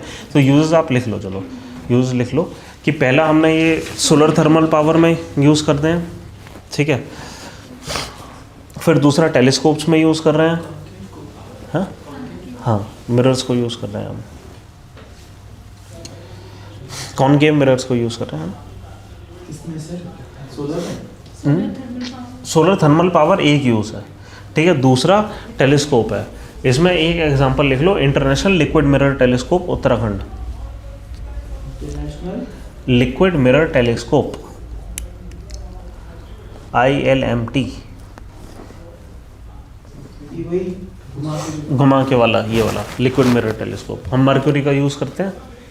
मर्क्यूरी सुपर शाइनी सरफेस देती है, जब हम स्पिन करते हैं एकदम सुपर शाइनी सरफेस। इसके पास एक डिसएडवांटेज है, इस मिरर की क्या डिसएडवांटेज होगी? मरकरी लाल होता है। लाल कहाँ से होता है?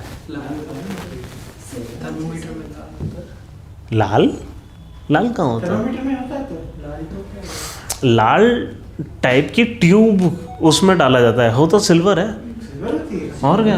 जो रीडिंग आती है वो ऊपर रेड कलर का नहीं पड़ता, वो रेड के तरह पुराने जो थे हाँ नहीं, मेरे को तो सिल्वर ही मिला है हमेशा। रेड रवि रेड दिखा था रेड नहीं रेड तो नहीं हुआ, सीन में सिल्वर होता है। चलो कभी तोड़ा नहीं है क्या? अच्छा कभी तोड़ना मत लेकिन, रिएक्टिव होता है है नहीं नहीं नहीं कुछ नहीं होता, हल्का सा टॉक्सिक होता है। जहरीला होता है। अगर ऑर्गेनिक फॉर्म में है तो फिर ब्रेन में स्टोर हो जाता है, और अगर ज़्यादा ही क्वांटिटीज़ में चला गया तो 15 दिन के अंदर डेथ आती है। ब्रेन की पावर नहीं बढ़ती। नहीं बिल्कुल नहीं, टॉक्सिसिटी होती है। और बुरी बात क्या है मर्क्यूरी की? It can dissolve anything, any metal into it, ठीक है, विच मीन्स लेड वगैरह जो कुछ भी जितने पॉइजनस टॉक्सिक मेटल्स हैं वो भी डिजॉल्व हो जाते हैं। तो अगर यूँ खुला हुआ मर्क्यूरी पड़ा है, हमें नहीं पता उसने अंदर क्या डिजॉल्व कर रखा है, ठीक है, तो गलती से उसका इंजेक्शन हो गया, वैसे तो इन जनरल कोई इफेक्ट नहीं करेगा, बट अगर इंजेक्शन हो गया और गलती से मर्क्यूरी ही एब्जॉर्व हो गया बॉडी में तो खतरनाक है। और अगर उसके अंदर कुछ मेटल्स थे वो एब्जॉर्व हो गए तो और ज़्यादा खतरनाक है, ठीक है। तो मर्क्यूरी किसी भी तरीके से इंजेक्शन नहीं होना चाहिए उसका। मुंह के अंदर हाँ मुँह के अंदर थर्मोमीटर डालते हैं, ठीक है। हाँ इसके सबसे बड़ा डिसएडवांटेज अंदर टूट जाता है। क्या टूट है? थर्मोमीटर। मुँह है, फिर तो क्या ही कर सकते हैं। वो खराब कर जाए।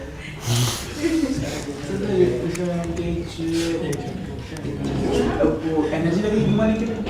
हाँ ठीक है, बट क्या है कि पैराबोलिक बड़ा मिरर बनाना ज़्यादा डिफिकल्ट काम होता है। बड़ा पैराबोलिक मिरर इतना महंगा होता है कि पूछो मत, सबसे महंगी चीज़ होती है दुनिया में, ऐसा मानो। मेरे पास कैसे?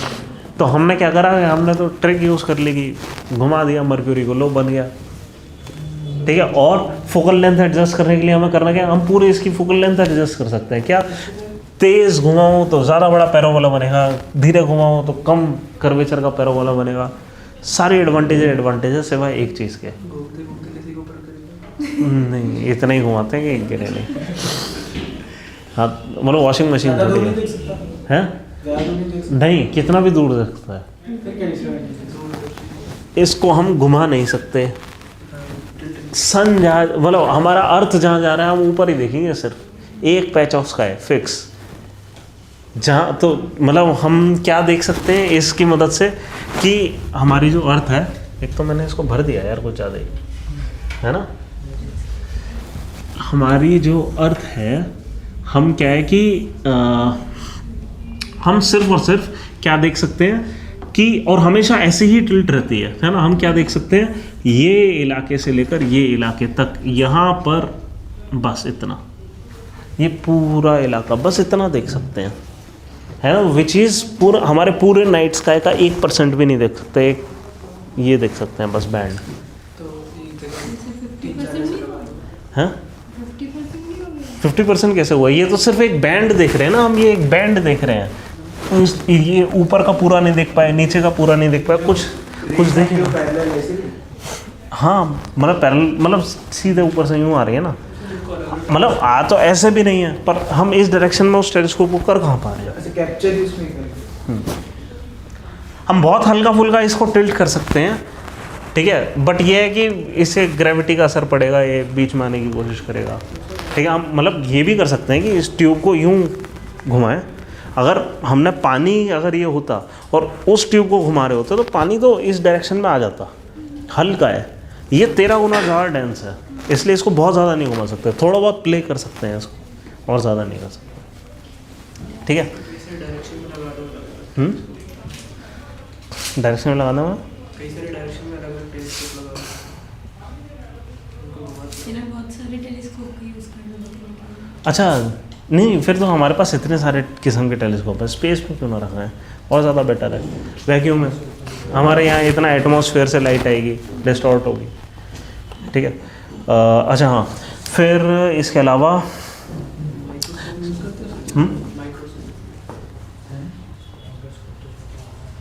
माइक्रोस्कोप में यूज़ कर लेते हैं, लेकिन वहाँ जनरली लेंस यूज़ करते हैं, ठीक है। इसके अलावा देखो, लिखो इमेज फॉर्मेशन में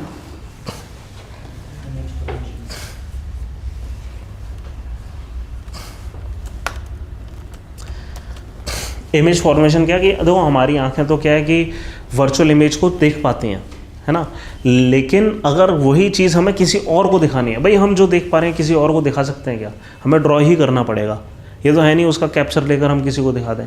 कैमरा ये काम कर सकता है, चलो ठीक है, बट जनरली अगर किसी चीज़ की वाकई में इमेज फॉर्मेशन करनी है तो हमें वाकई में उसको स्क्रीन पे लेना पड़ेगा। और इसलिए क्या है कि मिरर्स बहुत अच्छी चीज़ होती है कि यहाँ पे हमने जहाँ पे इमेज बननी थी वहाँ पे स्क्रीन लगा दी, ठीक है। मान लो सिल्वर आयोडाइड की फिल्म सेकंड भर के लिए एक्सपोज करा उसको, तो इमेज फॉर्म हो जाएगी, लाइट वापस बंद करी, उसको डेवलप कर दिया, बन गई फ़ोटो, ठीक है। तो इमेज फॉर्मेशन में काम आते हैं मिरर्स। फिर नेक्स्ट है टॉर्चेस, सर्च लाइट, व्हीकल की हेडलाइट, वहाँ पे हम मिरर यूज़ करते हैं। आजकल तो चलो LED वाले आ रहे हैं, है ना, बट फिर भी हम बेशक LED वाले आ रहे हैं, फिर भी हम मिरर्स तो यूज़ कर रहे हैं, फिर भी उसको रिफ्लेक्ट करके एक बीम बनाने के लिए, क्योंकि हमारे पास और कोई तरीका नहीं है बीम बनाने का। हम क्या करेंगे कि इसकी जो फोकल लेंथ है, कहाँ गया हमारा ये, हाँ, फोकल लेंथ पे हम डालेंगे बल्ब और वो एक पैरेलल बीम दे देगा लगभग, ठीक है। हमें अब क्या कि गाड़ियों में एग्जैक्टली पैरेलल बीम नहीं चाहिए, हल्का सा थोड़ा सा और स्प्रेड आउट चाहिए, हम चाहेंगे थोड़ा सा ज़्यादा एरिया देखना है, बट लगभग पैरेलल। तो फोकस के हल्का सा पीछे ले जाएं बल्ब को, या फोकस के आगे ले जाएं अगर स्प्रेड आउट करना है तो। पीछे लेना पड़ेगा, ज़्यादा बड़ी इमेज चाहिए। पक्का इमेज नहीं चाहिए हमें लाइट को स्प्रेड आउट करना है, नहीं हल्का सा पीछे करेंगे, हल्का सा स्प्रेड आउट हो जाएगा। जितना हम यहाँ करते हैं उतना स्प्रेड आउट हो जाता है ना। कहाँ गया हमारा, ये हल्का सा और पीछे ले गए तो क्या हुआ, स्प्रेड आउट हो गया ना। Got it? यही वाला आगे बढ़ा। अच्छा आगे का मतलब ये है, ओके हाँ ठीक है, फिर ठीक है। फिर शेविंग मिरर्स में हम यूज़ कर सकते हैं टू सी, मतलब हम अगर इमेज को हमें ज़्यादा लेना है ना, हमारे इसकी इमेज को ज़्यादा लेना है ना, तो हम क्या करेंगे, शेविंग मिरर्स में यूज़ करेंगे। तो इसके लिए हम क्या करेंगे, अगर बड़ी इमेज बनानी है हम फिर से ये वाला यूज़ करेंगे, ठीक है। हम फोकस के थोड़ा सा आगे अपने आप को रखेंगे तो ये चीज़ आ जाएगी, ठीक है। एक और हम काम कर सकते हैं कि जैसे नहीं, हाँ चलो ठीक है, वही काफ़ी है। फिर नेक्स्ट हो गया dentist use to see larger images of the teeth, है ना, वहाँ पे भी हम इसी का यूज़ करते हैं, इसी चीज़ का। हाँ छोटा सा मिरर लेते हैं और उसमें उनको थोड़ा सा बड़ा दिखाई देता है ना। तो कौन सा यूज़ करते हैं? ये एग्जैक्टली सेम इस जगह पे फोकस के थोड़ा सा और पास रखेंगे, थोड़ा सा बड़ा दिखाई देगा। हमारी आंखों की अच्छी बात क्या है, वर्चुअल इमेज हम देख पाते हैं,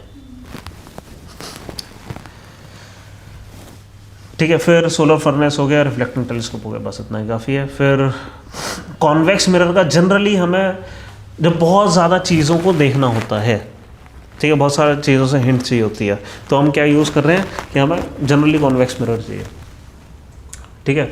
इसलिए कॉन्वेक्स मिरर पे अब ये कौन से हो गए, ये वो वाले जैसे आप कभी ATM पे गए होगे, है ना, वहाँ पे एक तो कैमरा लगा होता है और उसके साइड में एक मिरर भी लगा होता है, गोल्ड टाइप का मिरर। क्यों लगा होता है, ताकि आप, हाँ मेट्रो स्टेशन पे भी होता है, क्यों, वो ज़्यादा लार्जर व्यू एक ग्लांस में देखना चाह रहे हैं। या हमारी गाड़ी में लगा होता है साइड मिरर्स, है ना, ऊपर वाला मिरर, हाँ, ताकि ड्राइवर को दिखता है पीछे से। क्या ड्राइवर को पूरा एक सारा व्यू दिख जाए कि इमीडिएटली पास में क्या हो रहा है और वहाँ दूर तक क्या हो रहा है, ठीक है, उसको सारे गेट्स एक साथ दिख जाए। एक वो अगर उसने नॉर्मल रिफ्लेक्टिंग मिरर दिखाया होता ना, तो फिर क्या होता है, उसे कुछ ही दिख पाता, कुछ पोर्शन इतनी बड़ी ट्रेन का, तो वो बड़ा रखते हैं, है ना। तो ये सारे मिरर्स का काम क्या है कि ये इस चीज़ का यूज़ कर रहे हैं, इस वाली चीज़ का, कि बड़ी इमेज को छोटा करके दिखा रहा है ना। और बड़ी की कितनी बड़ी इमेज हम इतनी बड़ी इमेज कर देंगे ना, तो उसको कुछ इतना करके दिखा देगा, है ना। बट पॉइंट ये है कि यहाँ से हर जगह से लाइट कैप्चर करके उसके कोई ना कोई इमेज बना देगा, हर डायरेक्शन लाइट है। इमेजिनरी। अच्छी बात क्या है कि हम वो कैप्चर कर लेते हैं, इमेजिनरी की जगह हमें वर्चुअल बोलना चाहिए, है ना, वर्चुअल इमेज है। तो इसका एक ही यूज़ है कॉन्वेक्स का, क्या, रियर व्यू मिरर्स, ठीक है। तो application of convex mirrors, cars में ये लगे होते हैं। हाँ Convex। हाँ, इसलिए तो उस पर लिखा होता है कि objects in the mirror are closer than they closer than they appear.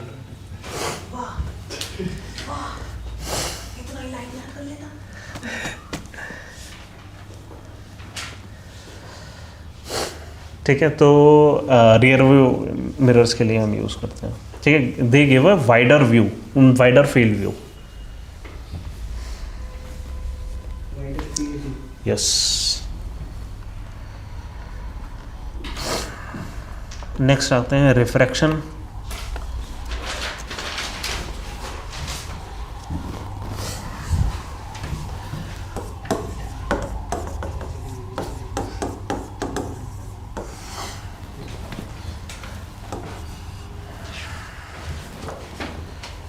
ठीक है, अब रिफ्रैक्शन क्या होता है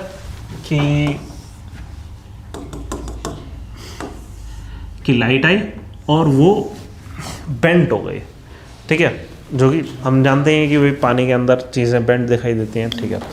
अब हो क्या रहा है कि जनरली ये किस वजह से हो रहा है कि यहाँ पे स्नेल्स लॉ लिखते हैं, चलो स्नेल्स लॉ पहले लिख लो, Snell's law, Snell, Snell's law क्या कि हाँ, angle of incidence ratio of, नहीं ये लिखना है हमें स्नेल्स लॉ कि the ratio of sine of angle of reflection incidence to sine of angle of refraction,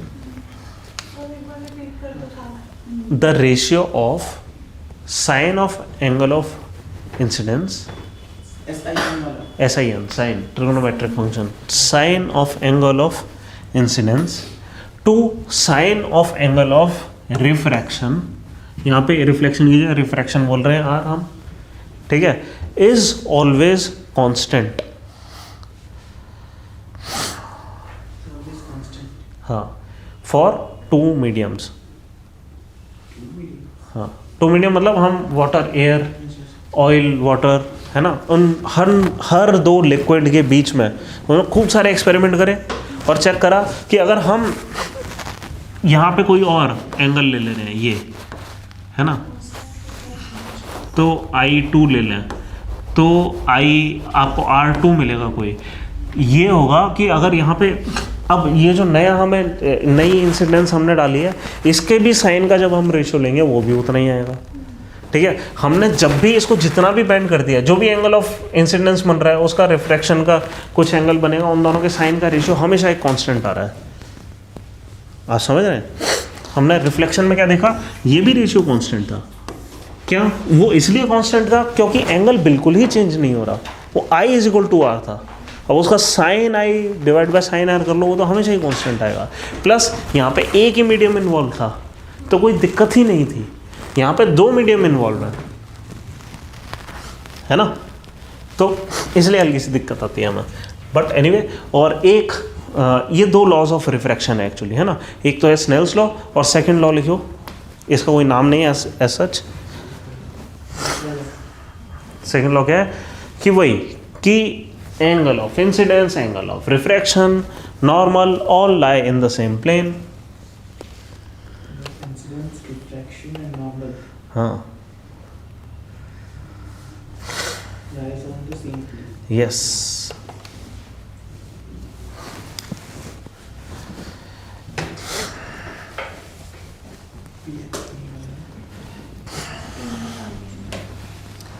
ठीक है, अच्छा ये ना जो रिजल्ट है, ये जो रिजल्ट है एक्चुअली इन्वर्स भी पॉसिबल होता है, क्या कि जिस डायरेक्शन में हमने लाइट भेजी ना एग्जैक्टली, और ये इस डायरेक्शन में मान लो एग्जैक्टली यहाँ से अगर हम लाइट भेजते हो वो भी एग्जैक्टली इसी डायरेक्शन में जाती, साइन बस यूँ रिवर्स हो जाते, है ना, जो रेसिप्रोकल है वो रिवर्स हो जाता, नीचे वाली चीज़ ऊपर आ जाती है ना, लेकिन एंगल आपको हमेशा यही मिलता है, ठीक है। अब इसकी मदद से हम एक चीज़ समझ सकते हैं क्या, और ये जनरली डेंसर मीडियम होता है। Denser means optically denser medium हम कह रहे हैं। जैसे फॉर एग्जांपल ऑयल है, वो वैसे तो डेंसिटी उसकी लो होती है, ऊपर रहता है, ठीक है, but optically it is denser, ठीक है, ऑप्टिकल डेंसिटी की यहाँ बात हो रही है। तो ये optically denser medium, optically rarer medium, ठीक है। उस तरीके से मतलब क्या हो रहा है कि जहाँ पर ज़्यादा डेंसर मीडियम आ रहा है वहाँ पे टुवर्ड्स द नॉर्मल मूव जा रही है लाइट।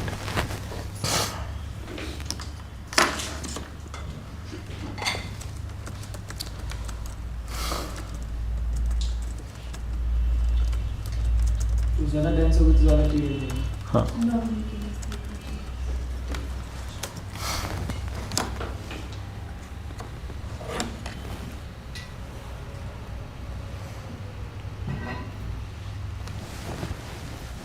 ठीक है, ये हो गया। अब हमें क्या करना है कि एक ना रिफ्रैक्टिव इंडेक्स लिखो आप, टॉपिक रिफ्रैक्टिव इंडेक्स।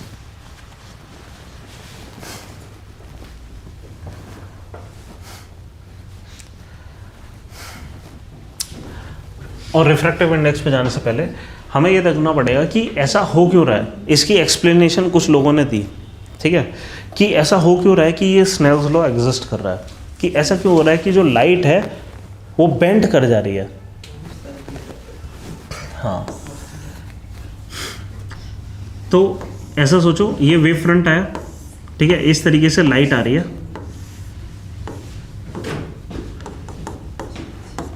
ये लाइट की बीम आई, ठीक है। अब जो बीम यहाँ पे टकराई थी, उसने पहले बेंड करना शुरू कर दिया, ठीक है। अब ये सब हो क्यों रहा है कि उनका ये कहना था कि ज़रूर जो लाइट की स्पीड है एयर में, लाइट की स्पीड कितनी है एयर में, लगभग सी, बहुत हल्का सा अंतर आता है। जब भी हम किसी ज़्यादा एटम्स को एनकाउंटर करते हैं तो स्पीड थोड़ी सी कम हो जाती है लाइट की, लेकिन लाइट की फिर भी कोई स्पीड रहती है। यहाँ पे मान लो जो वेलोसिटी है वो v है, थोड़ी सी कम है।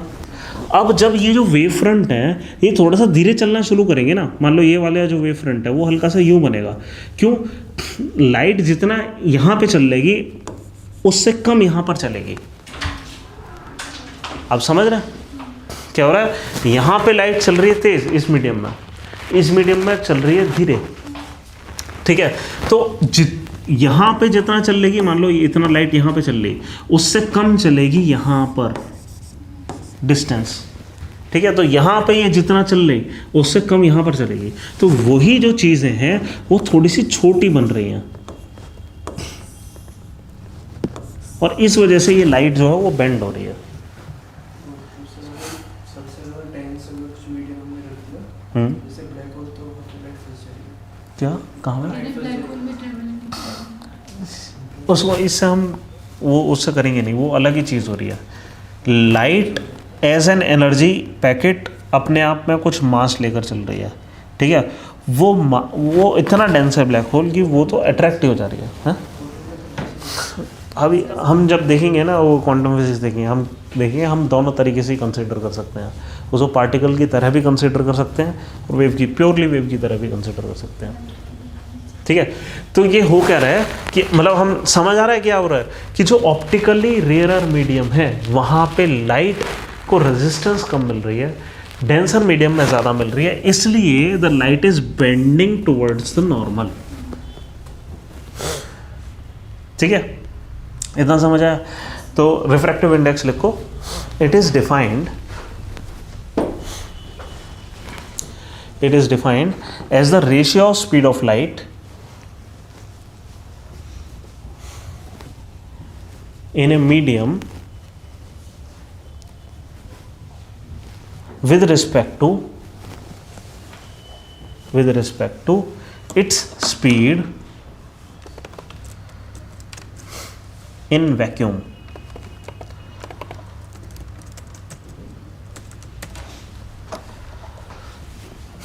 ठीक है, तो ये होता है रिफ्रैक्टिव इंडेक्स। अब रिफ्रैक्टिव इंडेक्स मतलब कितना बेंड होगा, ये होता क्या है कि sine i by sine r is always equal to a refractive index है। रेशियो से क्या पता चलता है? रेशियो से क्या पता चलता है? रेशियो निकालना किस चीज़ के रेशियो से? जैसे ये कि साइन है। ये हमें बार बार ये बता रहा है कि ये एक रिफ्रैक्टिव इंडेक्स है। इस ये नहीं, ये सिर्फ हमें बेंडिंग बता रहा है और कुछ नहीं बता रहा है यहाँ पे, है ना, कितना बेंड है, ठीक है। और ये हमेशा एक कांस्टेंट है, ठीक है। इसको हम क्या बोल रहे हैं? रिफ्रैक्टिव इंडेक्स, ठीक है। अब एयर का जो रिफ्रैक्टिव इंडेक्स है, मतलब कि जो वेलोसिटी है, इसे मैंने ना एक चीज़ गलती कर दी यहाँ पे, उल्टा कर दिया मैंने। Ratio of speed of light in vacuum to, इसका रेसिप्रोकल होता है एक्चुअली, उल्टा लिखवा दिया मैंने आपको डेफिनेशन, ठीक है। इसको जरा करेक्ट करोगे? It is the ratio of speed of light in vacuum to its ratio in the medium, to its speed in the medium. Speed of light in the vacuum to its speed in the medium, ठीक है, उल्टा है, ठीक है। तो क्योंकि इसलिए ना कि हाँ, क्योंकि ऊपर हमें छोटा ऊपर हमें बड़ा नंबर चाहिए ना, आप समझ रहे हैं, एंगल ऑफ इंसिडेंस बड़ा है, ये छोटा है, ठीक है। यहाँ पे मैं गड़बड़ कर रहा था, ठीक है। एनीवे, तो इस हिसाब से हम क्या है कि जितना रिफ्रैक्टिव इंडेक्स है उस हिसाब से हमें ऑप्टिकल डेंसिटीज़ पता लगती हैं, ठीक है। कि जैसे जो एयर है उसकी ऑप्टिकल डेंसिटी क्या है, वो है 1.003, almost as good as vacuum, जबकि डायमंड है उसका है 2.42, ठीक है। वहाँ पे स्पीड ऑफ लाइट बहुत कम हो जाती है, बहुत ज़्यादा बेंड होती है, आधी चाहिए। आधी से भी कम, है ना। ग्लास की आई थिंक 1.6 कुछ होती है, ग्लास की 1.33, वाटर की भी ग्लास की 1.31, वाटर की 1.33, केरोसिन की 1.44, ठीक है। मिरर है या फिर लेंस है? अब हम करते क्या हैं कि इमेज भी बनती है। हमें देखो, मिरर बनाने के लिए हमें क्या चाहिए होता है? बहुत smooth surface. Glass gives us a very smooth surface. तो हम क्या करते हैं, यहाँ पे एक साइड पे इसकी सिल्वरिंग कर देते हैं, सिल्वर कलर से पेंट कर देते हैं, ठीक है। अब पेंट अगर आप रफ भी कर दो कोई दिक्कत नहीं है, क्यों? बिकॉज जब हमने इस पे पेंट अप्लाई करा तो इसकी जो अंदर वाली साइड पे पेंट आया वो एकदम यूनिफॉर्म आया, है ना। तो एकदम यूनिफॉर्म सिल्वरिंग हमें मिल गई, इस वजह से हाईली रिफ्लेक्टिव हो गया, वो स्मूथ सरफेस मिल गई ना हमें, इसलिए। वरना पुराने टाइम में मतलब हम जब बनाते थे मिरर्स, वो कैसे बनाते थे? कॉपर लिया, उसको बहुत बहुत बार शाइन करा, इतना शाइन करा कि वो बहुत रिफ्लेक्टिव सरफेस बन गई। यहाँ पे अच्छी बात क्या है कि ग्लास अपने आप में ही बहुत बढ़िया रिफ्लेक्टिव सरफेस देता है। तो हमें क्या करना है, बस एक साइड से सिल्वरिंग करनी है और हमें कोई चीज़ मिल जाएगी। रिफ्लेक्शन को सिल्वर वाली साइड से हो गया, दूसरी साइड से। वैसे ना एक चीज़ हमें लिखनी चाहिए थी कि प्लेन मिरर्स का रिफ्लेक्शन मैंने डिस्कस ही नहीं करा, है ना। प्लेन मिरर का रिफ्लेक्शन, एक चीज़ बस आप याद रखना, इमेज की जो वो है प्लेन मिरर्स हैं कि एग्जैक्टली सेम जो है वो रिफ्लेक्ट कर जाती है जी। हाँ, सेम साइज होगी, ठीक है।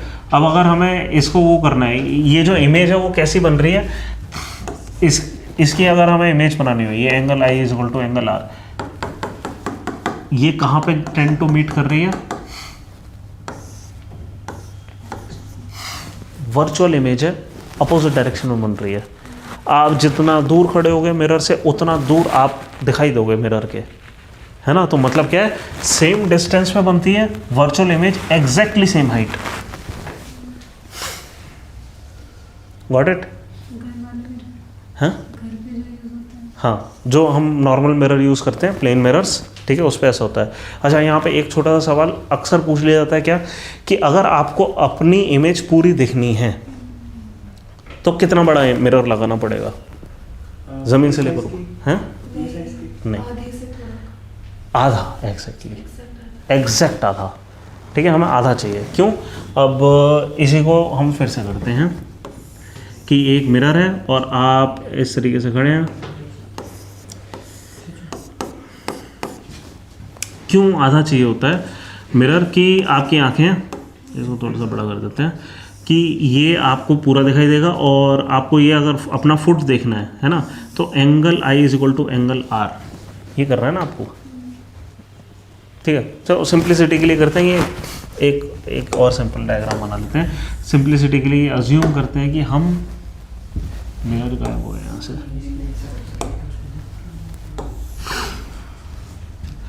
सिंप्लिसिटी के लिए यहीं पे हमारी आंखें एकदम टॉप पर ही, ठीक है, और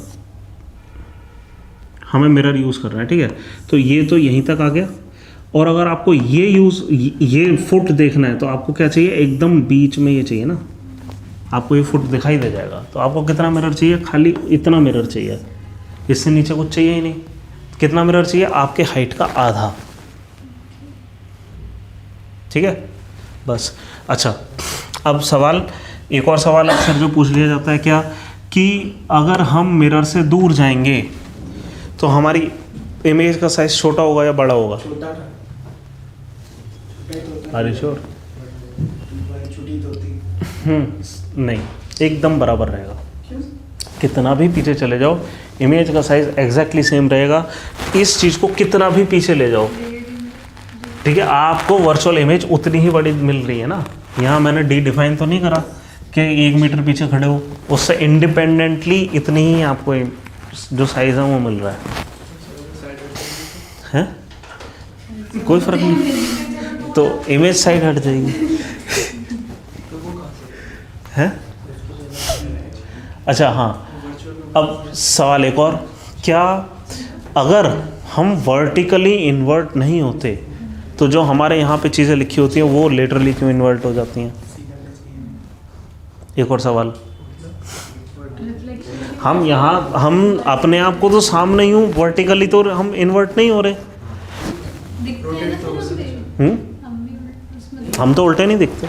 लाइक उल्टे दिखते हैं। क्या है? कैमरे की जो सेल्फी लो, मिरर में जो देखो, दोनों में दिखते वो लिटरल इन्वर्जन हो गया ना। हम इस साइड से यूँ हो गए, बट हम इस साइड से क्यों नहीं हुए? क्या क्या कहते हैं, मतलब जो लॉज ऑफ नेचर हैं वो हॉरिजॉन्टली अलग होते हैं, वर्टिकली अलग होते हैं? नहीं, ये इसलिए हो रहा है क्योंकि हमारी आंखें ऐसी हैं, क्योंकि हमारी आंखें हॉरिजॉन्टल हैं।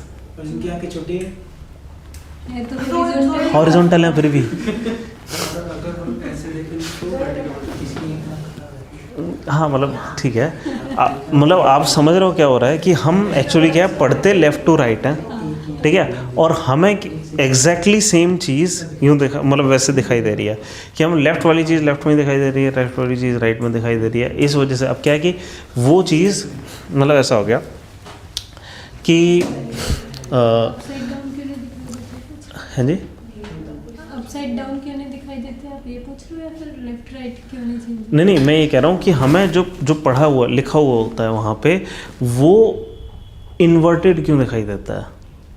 आप समझ रहे हैं इसको? हाँ, ये क्यों, ए में प्रॉब्लम नहीं आएगी, ये आपको यही दिखाई देगा। जब बी आप पढ़ोगे तो वो बी इस तरीके से दिखाई देगा, है ना। वो किस वजह से हो रहा है? क्योंकि हमारी आंखें हॉरिजॉन्टल हैं, वो इस वजह से ऐसा हो रहा है ना, कि वो हम उस तरीके से रजिस्टर कर रहे हैं इस चीज़ को, बस है। मतलब आप सर को यूँ घुमाना चाह रहे हो, हैं? थोड़ी हॉरिजॉन्टल ज़्यादा है, बट वर्टिकल में दो आंखें अलग अलग, इस दो आंखें अलग अलग कैप्चर कर रही हैं हॉरिजॉन्टल चीज़ को, इसलिए मैं कह रहा हूँ। तो उनकी लेंथ वर्टिकल में नहीं, वर्टिकल में इतना वो, कह रहे विड्थ भी तो है, लेंथ रहता है। बट फिर भी हम सेम लेवल पे सब रजिस्टर कर रहे हैं ना, इसलिए ठीक है। एनीवे आगे चलते हैं। हमें करने थे लेंसेज, बट लेंसेज हम नहीं कर पाएंगे आज, ठीक है, कल करेंगे फिर लेंसेज और टेलीस्कोप्स। टेलीस्कोप्स जितने भी हैं अभी हमारे इम्पोर्टेंट,